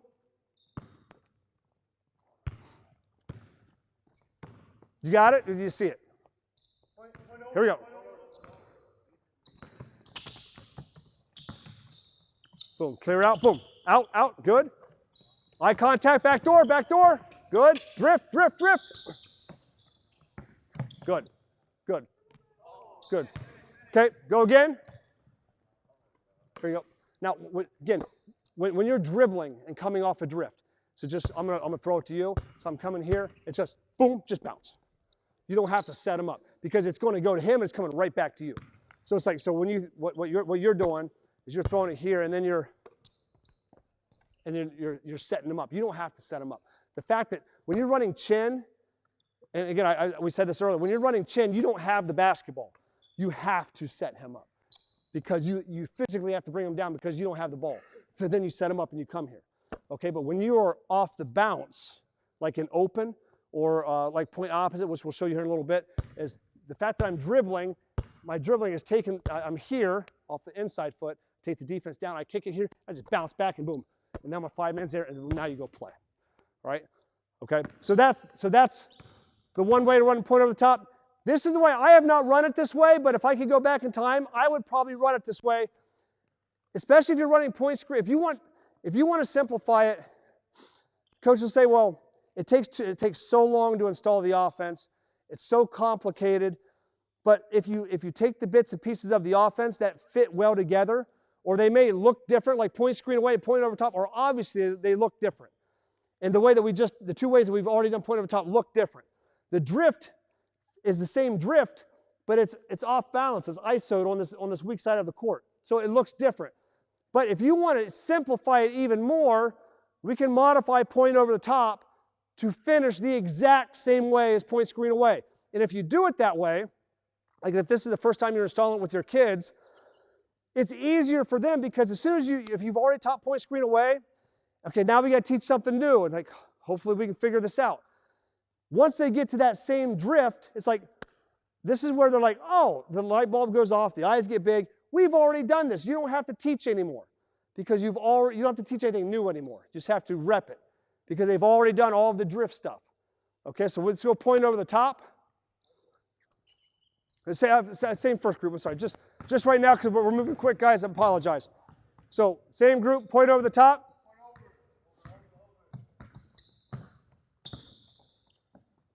Back door now. Stop right here. Okay, fill out. Go and fill out. Fill out to the wing exactly the same way. Hit here, ball screen. Now, the only difference between this one and the other way is now I want to balance the floor. The last two ways, we had the floor unbalanced, so I want to balance the floor. So now you come off this screen. Now when you go back door, instead of saying same side, you're going to cut through and go opposite side.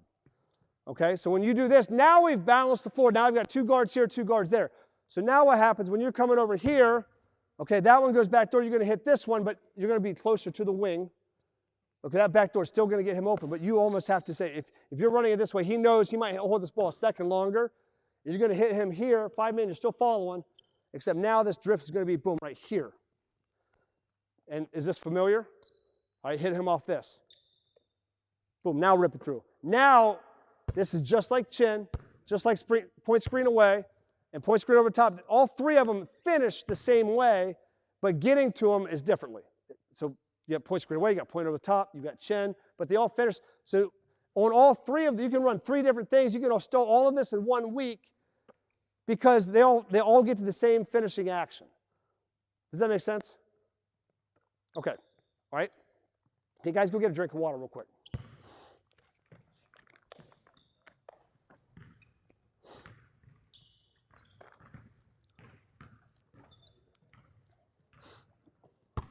Do you guys have any questions?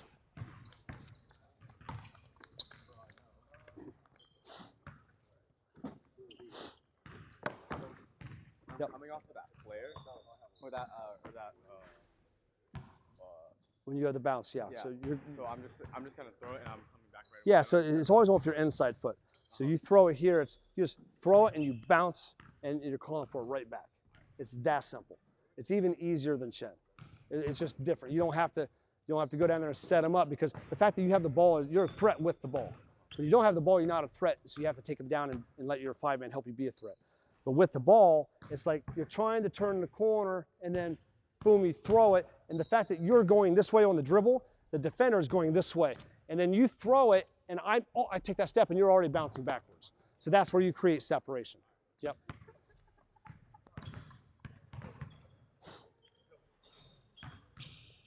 Yep.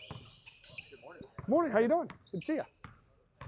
Scott and I sometimes differ. When you run point over, Yeah. let's say at this side, Yeah. and you're coming over, do you ever feel it takes, he and I differ on the guard being here, coming over top, because you get that angle after catch. It seems to take a long time. It does take longer. To get over. It does He take. likes that. I don't. Yeah. You guys usually run it where I always ran it over, yeah. way down to the corner? Yeah, the guard in the When you run corner. over, The guard in the corner, but move we the guard counter, or do you move the guard? I like the guard in the corner for Yeah, so does Scott. the reason I like it is Come off, you fake the hand off, yeah. and then he takes But it off. what you can do to speed it, so the way you can the way you guys can kind of meet in the middle here, get your guard down in the corner, but maybe instead of setting the screen down here, set the screen up here and walk to me. So you guys can kind of compromise by The only reason why I don't like that, angle back so do I. And there's a lot of teams that do it. The reason why I don't like that at our level, now you can make an adjustment. It's because the 5-man's right here. Now your defender's right here. I started doing that too, and they would just sit here and they would steal that all the time. So that's why we go down there. Now, but you're right. The back cutting angle is almost better from here, but it's actually really good from down there too. But it is quicker from here. And when we show the flash series, the first back cut's from here. But if you do want to run it from there, you will have to move your 5-man from here to here, and that could be a way you can compromise that as well. So, but that's the reason I don't do it, is because the good teams are going to cherry pick that. What they do, your point guard's right there, and I'm hiding right behind them. I got 2 guys here, I'm hiding behind, and I'm just waiting. The kid shooting the ball at the top of the key here, he is pretty good at that. Yeah. In practice, Yes. he blind picks our guy Yeah. all the time. Yeah. Because he just likes to cherry pick. Exactly. And he gets that. Like, That's why, yeah. the other thing is, so Here, I'm going to get a drink of water real quick. I guess we'll make this adjustment. I actually like what you've done on low.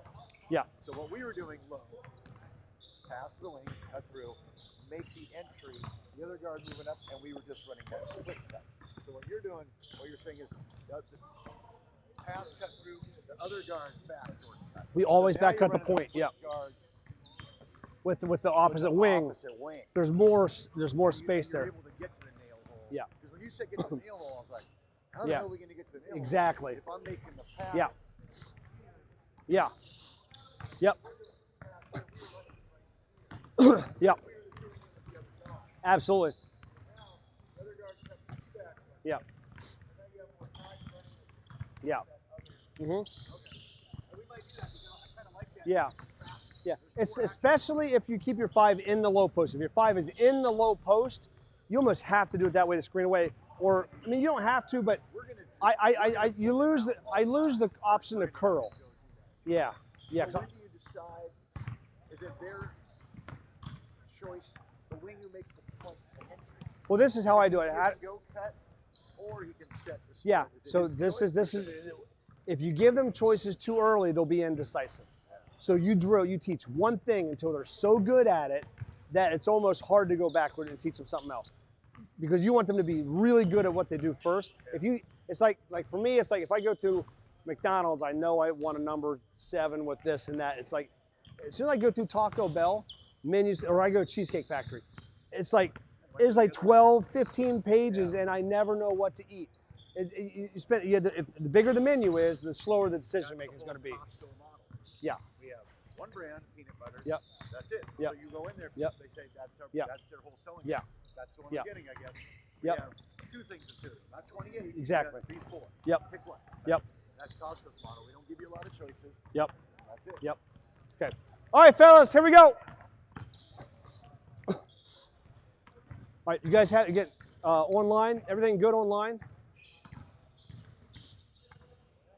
Okay. All right, we got 45 minutes to this last.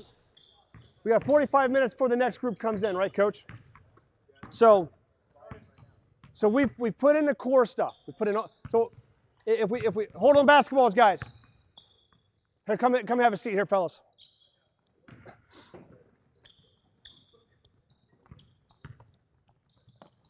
And so you guys understand, fellas. So there's 2 ways that, so you guys are getting a lot of value out of this, but I know some of you are frustrated because we're not getting all the reps and stuff, and I totally get that. I do these 2 different ways. One, we do it clinic style, and the clinics are for the coaches. So you guys are doing an excellent job giving these guys all of this view of what you're doing, but you guys are also getting the benefit of doing this yourselves and critiquing some things as well. So if I were to actually, the other way that I do this is I'll actually come to some schools, I'll travel, and I will actually install the offense for these coaches just to kind of give you guys a jump start. I know, Coach, you had a couple kids here talking about, I've been running this offense for over 20 years, okay? I'm 42 years old, okay? I started coaching when I was 19. So I've been, and I was introduced to this offense when I was like 21. So and this is like, I've gone all in for all this time.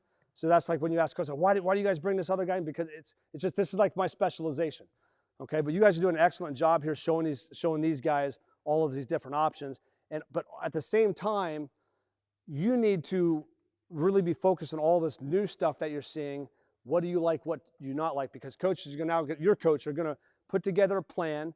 And you guys are probably going to run a lot of the same stuff you're already running, but you're also, hey, I like this. I like when you guys did this. I like seeing you guys do this. And then you guys want to also give feedback. Coach, I like this, but I don't understand why we're doing it this way. Ask them and then solve the problem. Okay? By you guys giving them your feedback, because you guys are on the court. The first time that I stepped, so 7 years as an assistant girls coach before I became a varsity boys coach. That first year, I tried to get out here and I was like, no, that's not how you do it. You do it this way. And I threw the ball there. And once we went 5-on-5, I couldn't do it. Okay, because I've never done it before. I've only seen it from the bleachers. I've only seen it on film. So these guys, you guys have a unique perspective that your coaches actually don't have. They don't, if your coaches haven't been running this or haven't run this as a player themselves, or coaches that are, if this is the first time you're teaching it to your kids, and they start running it, they know what it feels like to screen away. They know what the actual feels like, the steps that it takes them to get to point over the top, like and ask for their feedback. You guys give them their feedback. Hey, coach, I think it feels kind of awkward when I do this. What do you think about this? And coach say, well, the reason why I want you to do this is because of this. I want you to keep trying it. And you're like, okay, I'll keep trying it. And it's like, coach, it still feels awkward. It's like, yeah, I can kind of see that's a little bit awkward. Maybe we can try it this way. Or you say, coach, what do you think? What if we do it this way instead? Can we try it like this? Coach might, that's not a bad idea. Let's try it your way. All right? And you might try it your way. It's like, no, I don't like that way. The way didn't work as well as my way. So we're going to go back to coach's way. Or coach might say, it's like, I think I like that better. So everyone's working together when you guys are doing this. But you guys need to give feedback as well, because you guys know what it feels like on the court and the timing and the spacing and all of that. Okay? So you guys are doing a great job. So what we've done so far, and we haven't repped all of the skill work, but you guys always remember that skill work, and the point of everything we're trying to do is create separation, okay, individually. We've broken down the core series. Like I've gone down to the first principles. This is the core way we can run low post, chin point, and open. And now we've modified it a little bit. Now I want to go into what happens. And this is the foundation way we're going to build our offense, design our offense. Now what are we going to do? What happens when the defense takes something away? All right. So when one of these core series comes to a natural end, what we will do is like, hey, when we go low post and the back cut's not open and 5-man can't score and I snap it to the point, we've just, what I call is we phased from low post into the point series. That's what I call a phase. Now sometimes you can't get from low post into point, or you can't score on low post because the defense, it's not because we couldn't make, it's because the defense actually took something. If the defense takes something away, the word that I use is a counter. So if the defense takes something away, you have to have a counter to what they do, okay?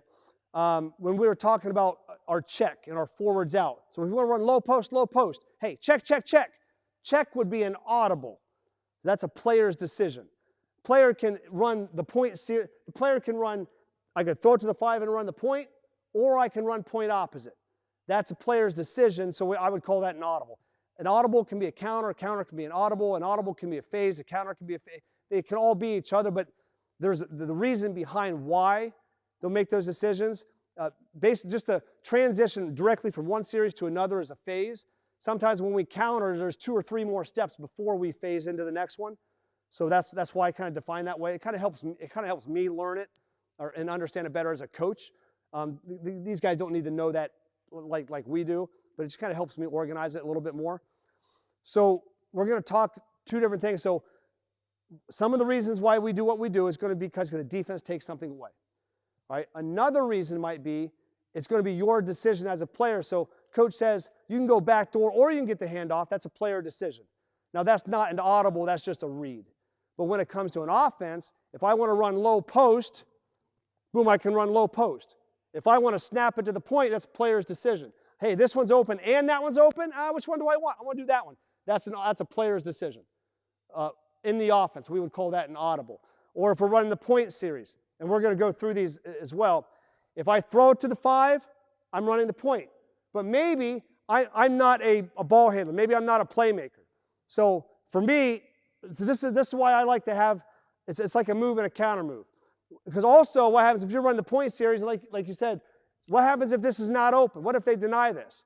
Then you have to have a next thing. And for us, it's what we call point opposite. So if it's not open, I'm going to go and run our point opposite, and that's a counter.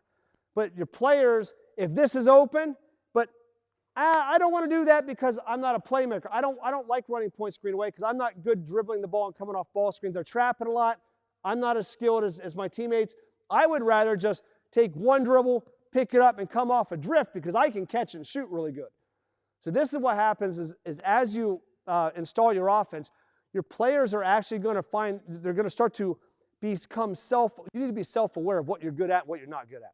Keep working on what you're not good at. But if you're not if you're not really good at coming off ball screens, maybe it's like when it's your turn to run point, maybe it's like, point's not for me. I'm going to run point opposite. Okay, and then I'm coming off a drift. Hey, I'm good at catching off a drift at shooting, or I'm good driving off it where it's a straight line.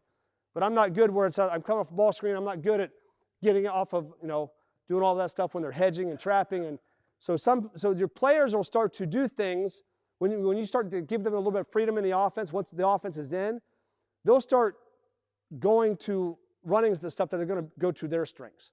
And if they're struggling being self-aware on their own, you can always say, hey, look, you don't have to run point here. You can run point opposite and just get off a drift. It'll be real easy for you. Why don't you do that for a little bit and keep working on running the point series, but you can run point opposite. So that's the kind of the background of what I want to do before I get you guys on the court. Okay, so now what we're talking about here is the defense takes something away. All right, they deny something, it's not open, it's not there, or you have a decision to do one or the other.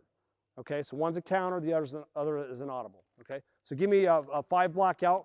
Give me, some of the guys that have been sitting down, make sure you guys get out here on this one. All right, here we go. So give me 5 guys out, 1 ball. So let's go low post first.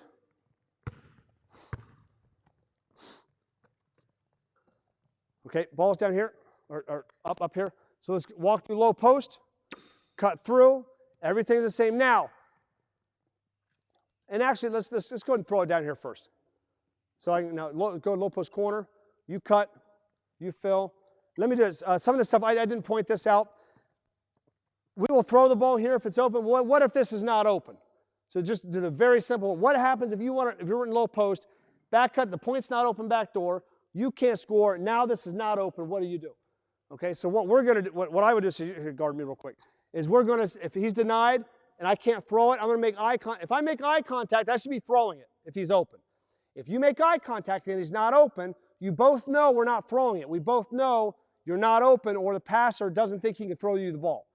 So all I'm going to do now is take one dribble, and that dribble, you're going to go back door, and your back door is going to get the next player open. And you come up to this spot, and now I can throw it to him, and now he can throw it back to you. Now you can run the point series. Okay, so that would be an example of a counter inside of the low post series. All right, now backing up, come here to the point. Ball's now here on the wing. Let's say go down there and deny the low post. So you're now down there on the low post. We're running low post. If I can't throw it here, there's 2 things that we can do now. Okay, if the low post is not open, we have to have a counter. We have to have something else that we can do. So if this one's not open, the first thing that I'm going to look at is I'm going to look at the guard at the top of the key. Doesn't matter who throws the ball there. If the ball gets to the point, now the ball is at the point, so we're running point. Now, and this is one thing that I like this for the girls' game especially. If they're denying high side, all right, and you have a post player down here that's not really good back to the basket player, we'll snap at the point. If you like this action, you can actually turn and pivot and go high-low here. And you can pin him and look high-low. I like that action a lot, especially for girls. Or especially, if you have that player that's not a good back to the basket player, you can run low post with 0 intention of throwing it down there, but only looking for snap at the point and look high-low. Okay, so that's one scoring action that if you like that for your team, you guys can put that in. All right, come back up here. All right, But if we do throw it here, if we do snap it to the point, all right, the ball goes to the point, all right, what are we running? Point, because the ball is at the point with the guard. So you go to the corner, you flash up, and now we're in the point series. So you drop it down, you can screen away, screen over the top, go down the middle, whatever you want. Get a back door. Let's just score quick right now, okay? So let's walk through that and do that one time.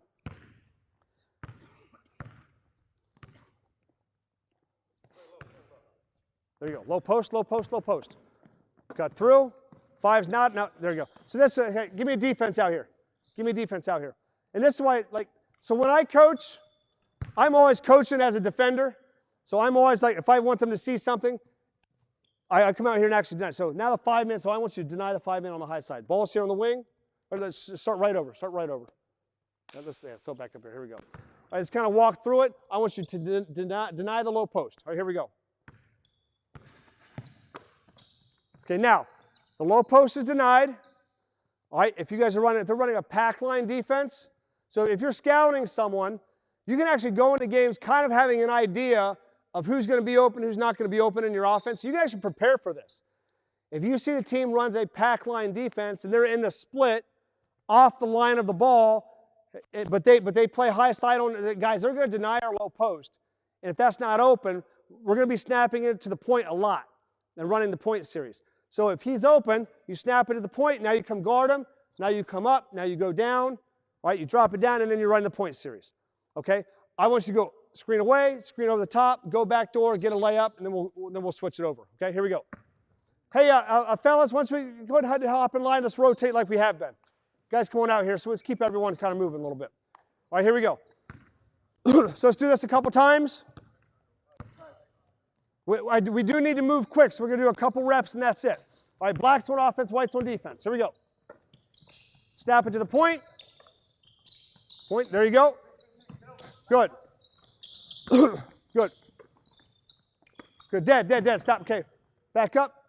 New black, white stay on defense. White stay on defense right now. We have to move through pretty quick, but black, you guys can rotate in. Look, defense right now, I want you to deny them. I want to let them get the back cut.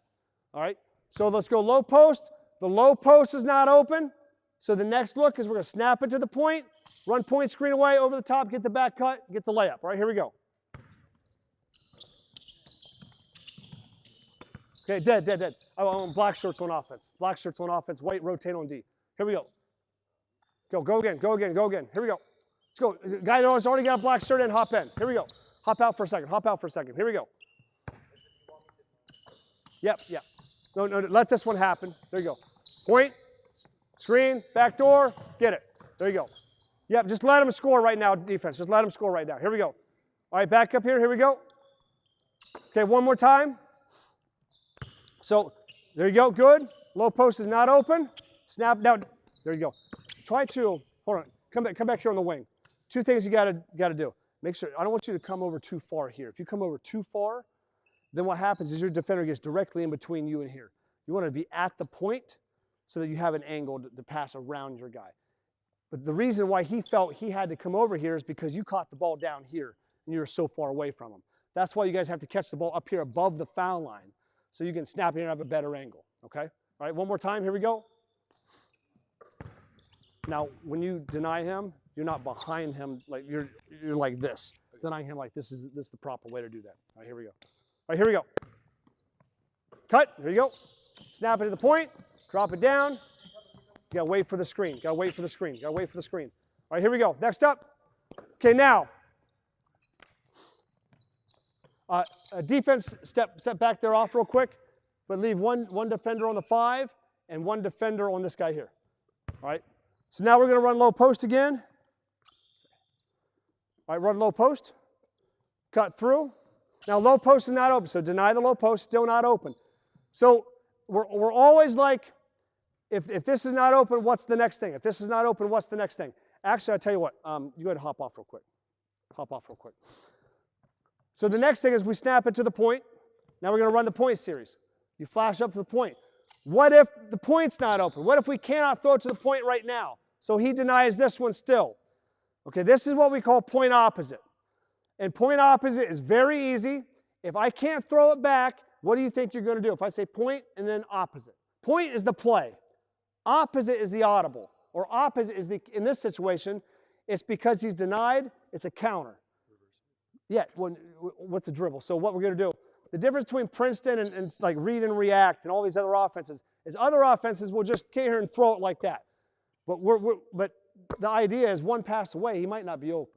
We want to get to a scoring action quick. So what we're going to do is we're going to catch it here and just watch this. And after I do this, you guys tell me if this is familiar, if this looks familiar or not. I'm here, 5 minutes not open, opposite. Drive an elbow, what do you do when I dribble at you? You go backdoor. That's why you teach backdoor first, because you're trying to come get a handoff, right? Right, now, you go backdoor. If I got you, I got you. That's the first scoring action. Now stop. You're a guard going backdoor from a wing, so what do? Come back to the post. And you watch, and you return to the wing, and I throw it to you, and now what do? Come here and set a, have we done this before? How many times? Okay, now what we'll do in the skill session part of practice, when we're doing that one-on-one backdoor into the post, 2-on-2 backdoor into the post, they're repping this exact action right here. Okay, so what we're going to do is we're going to come through here, snap it to the point, 5 minutes not open, we're going to drive the elbow and go ahead and hit them backdoor. Okay, all right, here we go.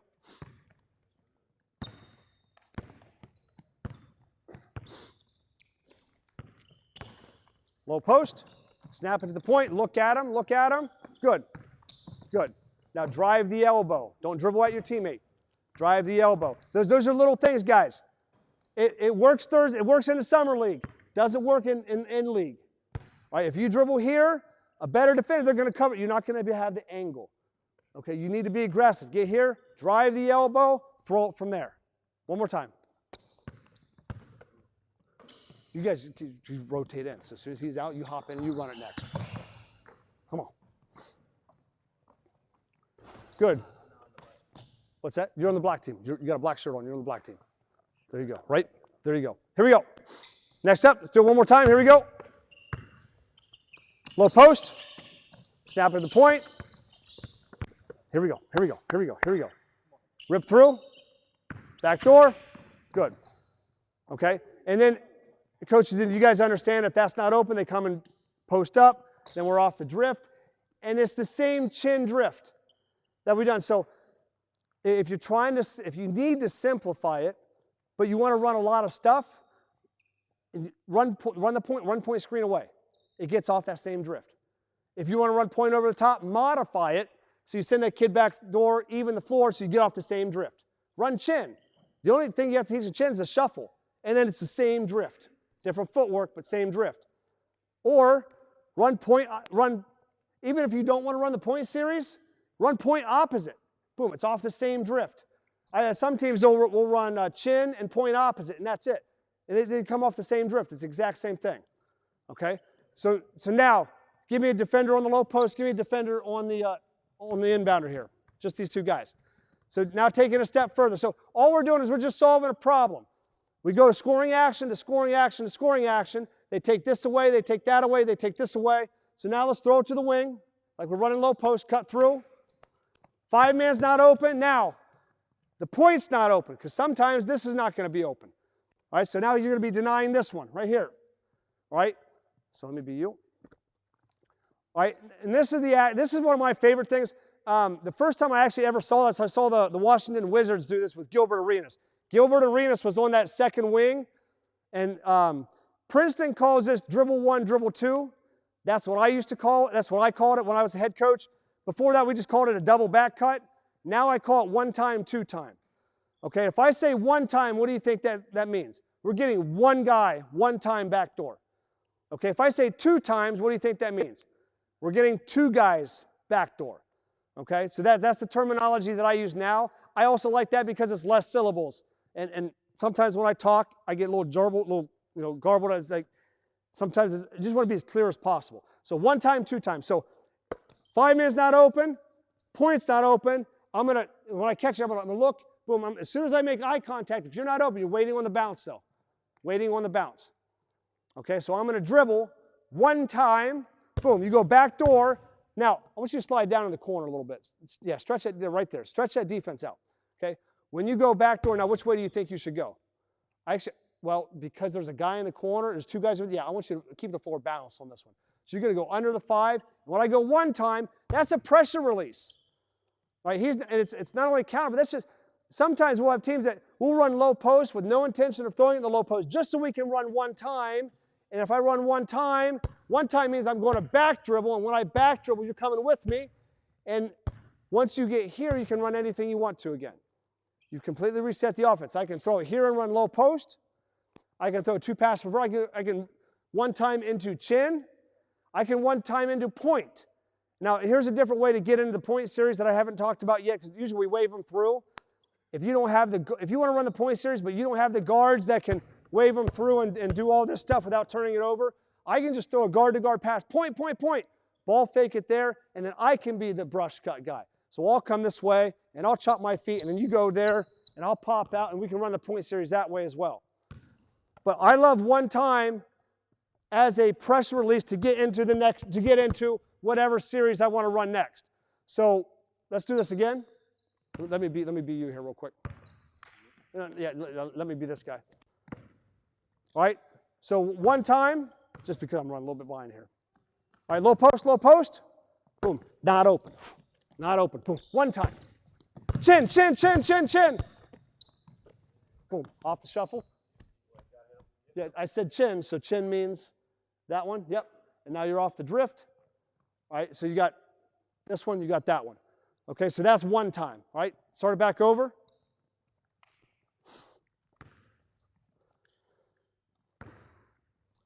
I'll tell you, let's just do that. So let's have a white group on defense and black on offense, and let's just go that live one time. Okay, so we're going to go one time in the chin. Defense, you can just play regular defense. Just play all let the ball come into here, and then you guys can deny. You guys play whatever you guys want. All right, but man to man. Here we go. Cut. One time. It's one time. It's always one time. So here's the thing. It's like, well, we have point end. So here's where it becomes an audible.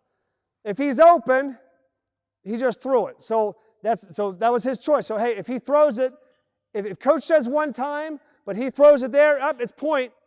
Okay, but go ahead and deny that one right now because that's the reason. So if you wanted to, maybe you don't want to run point. Maybe you want to run chin. Maybe you're quicker than the guy guarding you and you want to come off this shuffle. All right, so go ahead and deny him so we can see it. But I want to, boom, dribble here one time and look at him back door. If he's open back door, get him. If he's not open, you're going to get the lane line, back dribble, and now you're in the chin. Okay? All right, here we go. One time in the chin. Here we go.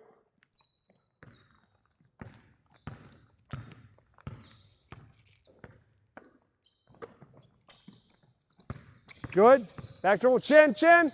Good. Ice. Good. Nice shot. Good. All right. Listen. Sometimes trying to run the offense and stop trying to score, okay? You're always trying to score, okay? Good job. Okay, now, so that's one time. And fellas, I apologize. We're going to try to hurry up so I can get through a lot of these. Okay, so that's one time. All right, now let's go low post. Still cut out hard. So now, not open. If he's open, this is where coach calls a play, run the play. All right, if he's open, you can throw it there. Maybe this guy's been running point like crazy. He's been killing it with point. Maybe you want to run point. If he's open, throw it to him. But maybe this is the player. Coaches might say, hey, we got Johnny up top. We don't throw the ball to Johnny up top, guys. And that means it's automatically when Johnny's up there, we're playing one time. Okay, so that would be your decision, or coach's decision, that even though he's open, we're still going to run one time. So it doesn't matter if he's open or not. If he's not open, we have to run one time. If he is open, it's a choice. But I'm going to go one time, all right? And now in the middle of that decision, I might say, I want to play 2 times. All right, now slide down to the corner. I don't want you guys too close. So, yeah, if you're up here, we got a little more, that's a little better spacing. You're going this way. Now 2 times is I'm going to go back door with you. Now, this is where I'm going to say a lot of times they cut early on this. I would rather you cut late than early. So once I get about here, you want to cut when this defender starts coming at you. Now you cut. So when that defender is coming at you, that's when you go back door. That's when you can get that advantage. That's when you can create separation. So if when you guys are playing players who are bigger than you, faster than you, stronger than you. All right, if he's longer than you and he's faster than you, and if you guys both start on the line and I say go, he's going to win every time. But if I can manipulate that a little bit, and if I can get, the closer I get to you, the higher he's going to come. Once he takes a step like this to you, that's when you go. When he is like, when this foot's in the air, boom, now that's when you go the other way, because he can't stop when he's in the air, right? That's why we tell you, when you give a shot fake and they jump, when they're in the air, they can't change direction. That's when you go around a guy. Same concept here. So now you're going back door, you're filling, and you're on a wing, right? And you're a guard. So when we dribble a guard, back door from the wing, you're going to go back. I'm going to look at you. Now you might not be open early, and 5 man, you're going to start following me. As soon as you're always, if I back dribble, we're going to run chin, or then you're going to follow, because eventually you're going to set the same drift. And if you come up high, your 5 man defender comes high. So when you go back door, come here and deny him like he's going back door again. Okay, he might be open on the opposite side, guards. So you're going to hit him on the opposite side. All right, and if he's not open, because he denied the heck out of you, because he's denying the heck out of you, that's why you can get open in the post. Boom, I hit here. You got post up first. Go ahead, throw it down there. Boom, slide hook. And now I'm just spacing. Now we're just playing. Once you get the guard down there in the low post, you go score. If you can't score, you got shooters out here. Okay? Okay, back. And if the low post is not open, what did we just get to? The chin drift. The exact same thing. So again, all of this stuff, it's really simple. If you want to mix and match everything that comes off of the same drift, you can modify and keep everything simple so you always keep coming off the same drift. So 1 time gets in the chin, 2 times gets off into the chin drift, just like point opposite does, like point screen away does, like point over the top when you modify it to balance the floor does. It all does the same thing. All right, so defense, go ahead and guard him. Now we're going to go 2 times. You're going to get, if he's open back door, throw it. If he's not open back door, hit the guard lifting from the corner. You come off the drift, and you have the guard in the post. Whoever's open first, hit him. And if we hit you in the post, go score and make a play. Hit you off the drift, go score and make a play. All right, here we go. Boom, cut. Nice. Oh, good cut. Post. Make a move. Shot. Good. Go again.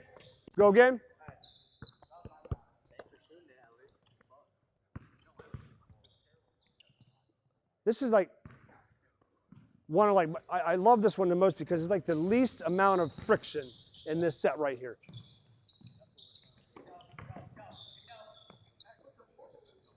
Go again.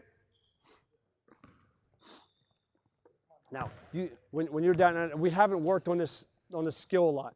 Even though he's taller, you're still scoring him. But shooting a fadeaway from the corner is a low percentage shot. But you can get in and get physical. Now, if you can't score in here, guards come back, fill spots, and we'll reset the offense somehow. But if you get in there, I saw enough room. But you got to get physical. If he's guarding you, you got to bang. I mean, get him here, and then you come around and you score off 1 foot. That's that hook shot. Okay, that hook shot off the glass is going to be a lot higher percentage than a fade away from the baseline. All right, here we go. Good. Cut. There you go. Good. Nice. Good. And maybe you get a foul there. Yep.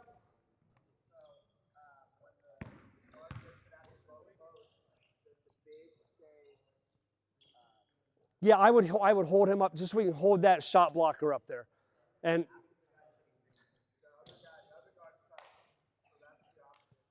yeah, so we did this yesterday too. So let's do it. So let's walk through that again, guys. Walk through 2 times, get it in the low post with the guard, and then stop. All right, 1 time, nice cut. 1 time, 2 time, boom, cut. Hit here, off the drift, post up. Okay, boom. Now, boom. Now what now? So first of all, first thing we do is if we catch it in the low post, come like you're set up like you're coming off this drift again. Okay, stop right here. Now, depends on what he does right away, kind of depends on where X5. If X5 is high, kind of like when we talk about chin coming off that shuffle. X5 is high, we know we've got someone, we know that shuffle cut, we could get him early or late. If he's chasing you over the top, that's one thing. Okay, if he's chasing you over the top, that's good. If he's going underneath, that's fine too, but it might change what he does. If he's chasing you over the top and X5 is high, what I do is this. If you see this, go make your move. If he starts making his move, I'm just going to space out and play.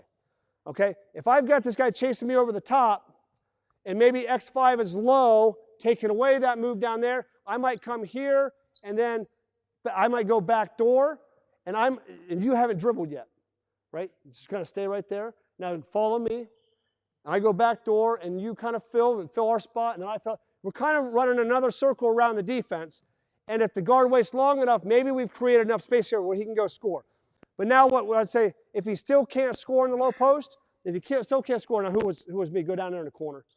Or come back here up off the drift. Start right back over. So who was I up here? Off the drift. All right, back there on the wing. Space out. There you go. All right, off the drift. Boom. I can't score. X5 maybe is down here. Boom, go back door. Now, I don't want to, if I had this group, I probably wouldn't want to throw it to him at the top of the key. Okay? I could throw it to, if he's a good shooter, I could throw it to him and let him shoot here. But what I would probably do is I would dribble him back door. And this is what we did yesterday, is I'm just going to dribble you back door. You just go back door right to the rim. All right, and I'm just going to keep dribbling straight up the lane line and fill up here. And we're just going to back dribble in the chin. And again, it's like the least amount of resistance. And that's something that I was like, man, it's like, I never thought of about that when I was coaching. But because we got it here, and I'm like, I threw it to my 5-man, but my 5-man was not a guard. He was 6'5", he was clumsy, he catch it, but I wanted to run my offense like Air Force did. I had an ego, I was ambitious. I was like, we can do this. I'm a good enough coach that I can coach them up. And it was a poor decision on my part. So what I would do now is I would just say, if I was here in a guard and I couldn't score, boom, I'm just going to, come on, chin, chin, chin. Whoo. And then, now, if I'm going up hard like that and he's chasing me hard, hard, hard, boom, and now I turn around and stop and go this way, I mean, just imagine being that defender. Okay? All right? Okay, back up top. So that's 1 time and 2 time.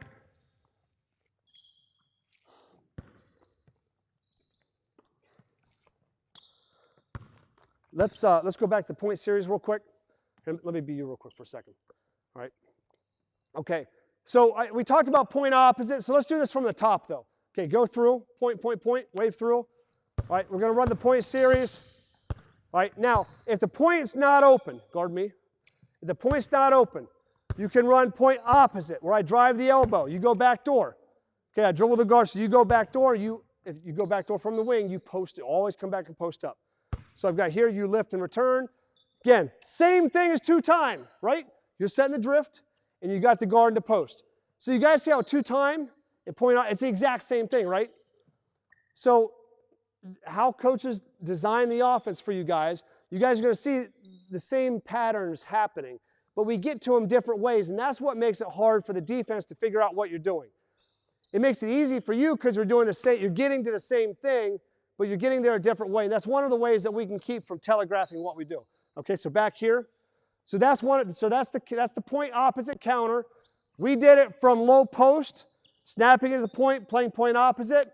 Now I'm doing it from up top. This is another one that your guards might like a lot, because this one is easy. You're going down to the corner. And coach, Dave, this is another reason why I like that corner, because if this one's not open, I like point opposite a lot, but sometimes when you're waving them through, and you've got the guard doing all this stuff, you know, the Princeton guys, they used to spin dribble all the time, and the spin dribble was like, so they would use the spin dribble, and I've never confirmed this, but this is what I think. They would do the spin dribble, and because my back is to the basket, the defense is like, oh, he can't see him, so they're going to come out and deny because I can't see that guy back there. But we already know the spin dribble means back door. So they would come flying out to try to deny that because I can't see him. They would go back, and that's how Princeton got all those back doors in the 80s and early 90s. But now players have gotten so athletic and so good, they just come here, and we just cross over and go opposite like that. But the other thing, what I like to do, what we started doing, and my guys love this, is we would run point, and as I'm coming here, come up here and guard me.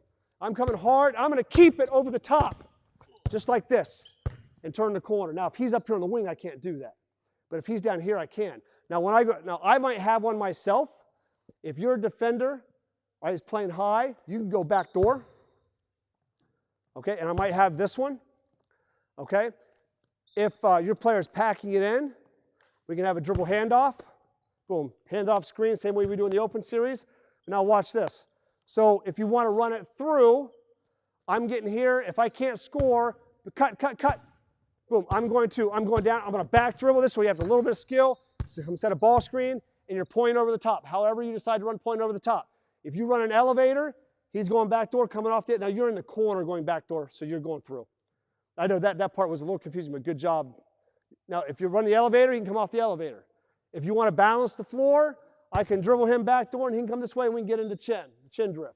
All right? Or if I want to keep it ISO'd on the side, we can go back up. We can circle the defense, keep them on that side, come off the drift. So however you run the point over the top, you can do it that way. But keeping it over the top like that is one that my players really liked a lot. Okay, so let's try that one time. So we're going to go point. Now the reason you're doing it is because the 5-man is not open. That's the reason you're doing it now. Okay? But eventually, he'll have a choice. If the 5-man's open, throw it. Or you might say, I'm so much quicker than my guy tonight, I take him off the drill. I'm just going to keep it. 5-man's open or not, doesn't matter. Okay? All right. Yeah, you're just going over the top. And you're either going to get one yourself, you're going to get him back door. If he goes back door and he's not open, you're going to back dribble, and you're going to get a ball screen, and then it's point over the top.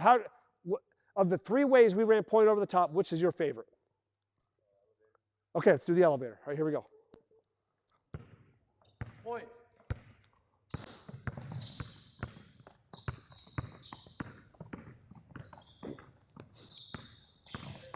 Good. Good. Okay. They haven't had enough repetition to remember the rest. But when you come off that elevator, you reverse it here, then you get a back screen, and then you pop off the back screen, then you got a flare on the back side. That's how that goes all the way through. All right, do it one more time. Now, you don't have to. Again, this is a little thing, fellas. Summer league, you can do all this. You can do all that in summer league. In league, you need a move and a counter move. Get a really good move to go by him and a really good counter move to go by him the other way. So all you have to do is just get here, juke, hesitate, and go. Okay, don't get fancy. You get fancy, the good teams are going to beat you. All right, here we go. Point.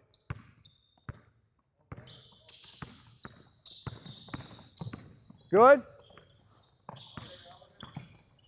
Reverse it, screen, here you go, pop, flare, good, shot, good. It looks pretty good. Looks pretty good, right? One more time. Now, here's something, so you guys got to coach yourselves on the floor. This is the thing about being player-led teams. If you're the one cutting back door and come, hey, get me, hey, and you're like, hey, I got you.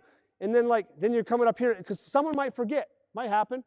Okay, now, coach is going to rep this enough that you guys won't forget, but you catch it here, it's like, hey, revert, and you're like behind him, hey, here, oh, here, oh, and they're like, hey, I got you again, and like, hey, pop, hey, flare, and you guys can talk about what the actions are as they happen, okay? All right, so let's hear you guys try to talk like that a little bit. Here we go.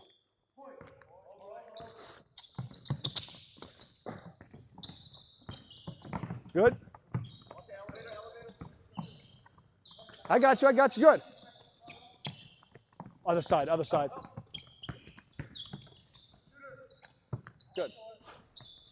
Good. You would have gone that way instead of this way on that one. Yep. Don't worry about it now, but that's the way you would have gone. Because what we do is we get off that flare, we want to ISO him on that side. When you come over here, you take away that ISO. All right, one more time. Is there anything you guys want to see? Anything when it comes to like a counter or an audible, or any questions you guys have? Yeah. Because we're trying to ISO that flare on the weak side. Yeah, so yeah. Yep. All right, let's do it one more time, and this time go to the right side. Here we go.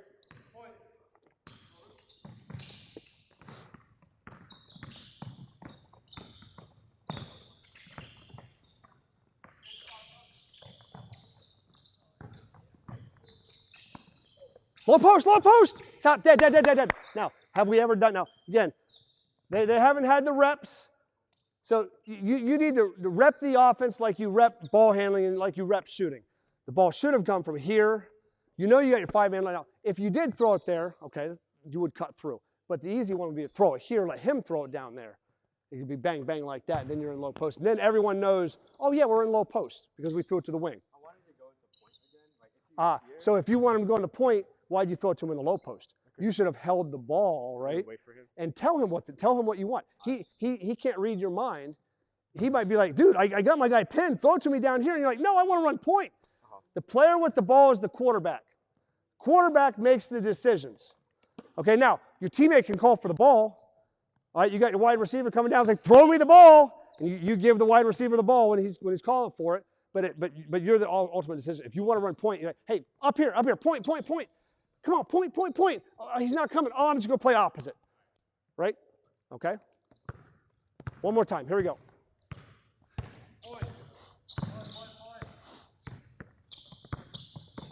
Good. Nice. Now, what you just saw happens all the time. We will throw backdoors on purpose, knowing that they're not going to be able to catch it and shoot the layup, but we know there's enough room they can catch it, and the opposite corner is always open. So sometimes, guys, you can throw the backdoor, even though you know he can't score, you can throw that backdoor and say, kick it, because you know he's open, but not open enough. You know that help defender is going to take away the layup, but there's still plenty of time that he can catch it and kick it to that corner. That opposite corner is open all the time. So throw the backdoor pass sometimes, fellas, with the purpose of not getting the layup, but getting that extra pass. Okay? So do that one more time. Well, whatever you get, you get. Whatever you get, you get. Good. So,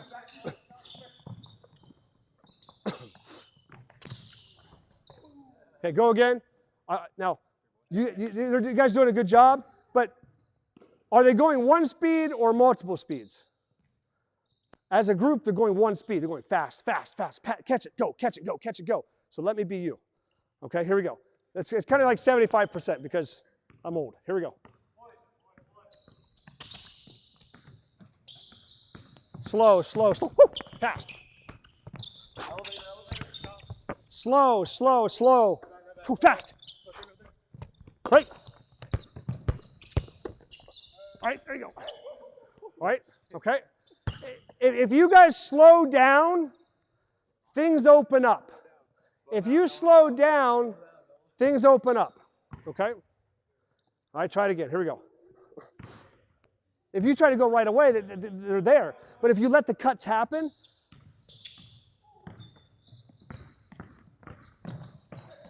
might have it. Go again.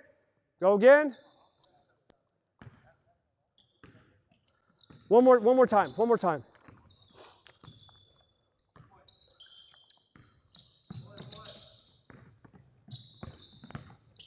All the way through. Up. All right. All the way through to the flare. Run all the way through to the flare. Change it, guys. Don't be in a hurry. Be quick, but don't be in a hurry. Here we go.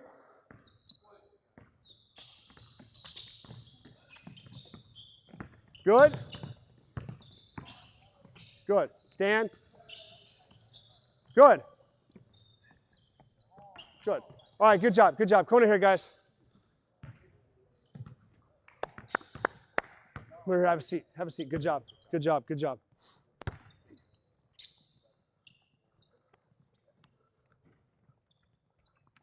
Yes, good. Audio still good. Awesome. Okay. So what we've done so far in 2 days, we've installed more offense than what you're probably going to install in a whole season. So it's just like, I guess the question is, are you guys starting to is your worldview opening up on the offense of what might be a better fit for your team? And it's like, it really is. It's like, what's the core stuff we're going to do? Or what's all the skill stuff that we're going to do with our players we know the skill stuff that we did is going to work. You're going to see that all throughout the offense. And then what's the core version of the way we want to run the offense? Let's get that down. Let's put that in. Or let's say, or if we want to modify something, which is the way we want to modify it that works best for our personnel and for who we're going to play against.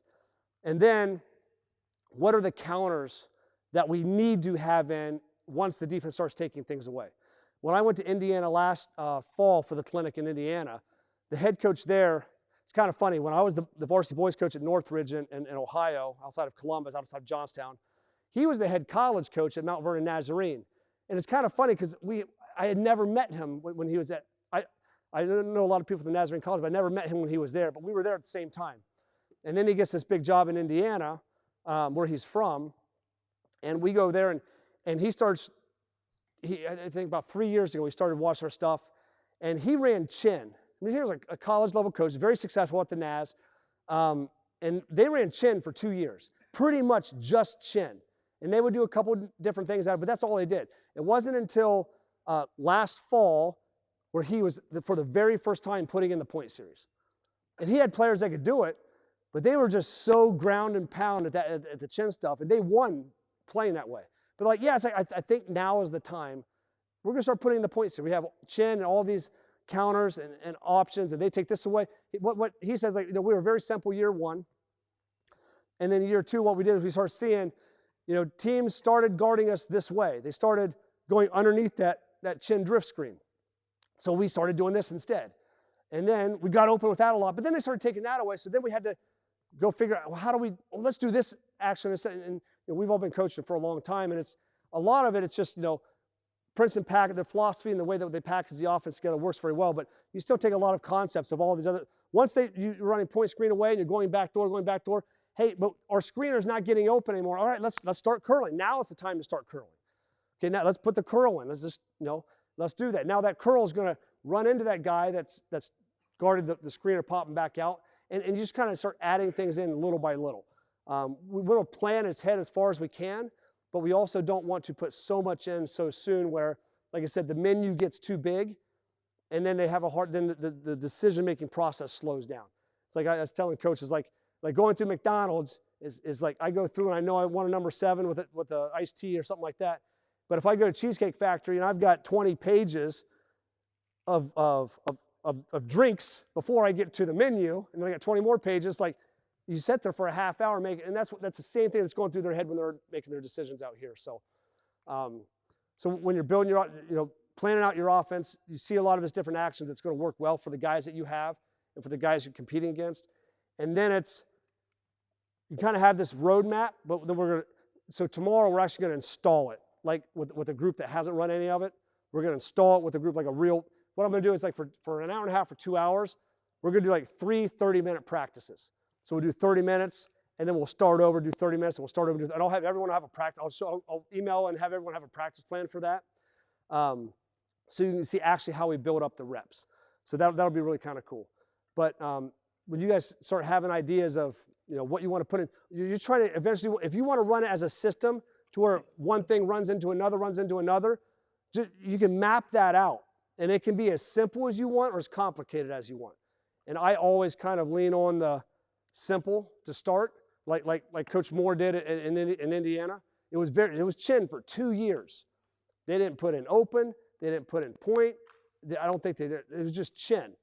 And then maybe they got a couple players. I think we got the guards now that I think we run a little bit of points. So then they started putting that in a little bit. And they didn't go too fast at all. And they just got so good at the 1 and 2 things that they did. They were just really successful. So anyway, so the next thing, that's on my other plan. So anyway, we modified the Princeton, and then so these are the counters. This is pretty much from what we've shown. You've seen all these different ways to make. You want to design your offense so it comes full circle. I think it's the point I'm trying to make. All right. Do you guys have any questions? Coach went to get food. Did he want to get food? So we're gonna let these guys kind of get loose and warm up. This next group, you guys are from El Dorado. I got El Dorado guys. Okay, so you guys go ahead and just kind of get loose a little bit, shoot around a little bit, and then here about 5 minutes, maybe 10, we'll get going. Okay? All right? Yep. Yeah. Question? Yep. Yep. He didn't get the link for the Zoom. Same link as yesterday. Just text him. It's the same link from yesterday. I don't think he got it yesterday. He didn't get it yesterday? Yeah. Okay. Let me give him a call. I'll email it to him real quick. He should have gotten it, but let's see. All right. So you didn't get the link yesterday, did you? He said to check the spam. Let's get a reset.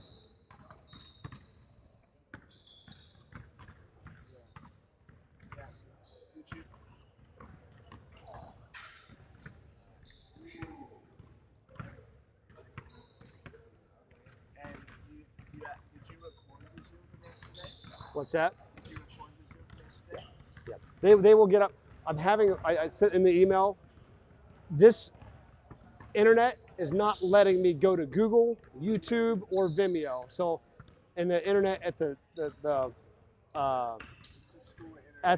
school internet is super fast, but the internet at the hotel, I tried to upload one of the sessions and it took like 3 hours. And it didn't even upload, so it didn't finish before. Yeah, he's just having a So I'm working on that. As soon as we're done today, I'm gonna try to get things uploaded here. We'll try to get it out by the end of the day.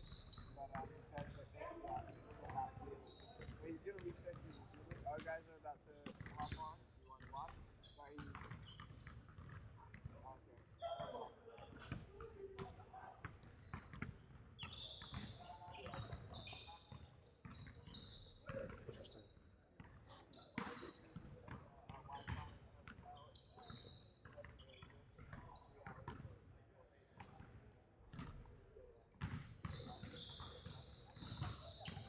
Did he pause that? Good job. Close it, save the battery. Coaches, I'm just gonna do some tech stuff, let these guys get loose, and then we'll be back here in about 5-10 minutes.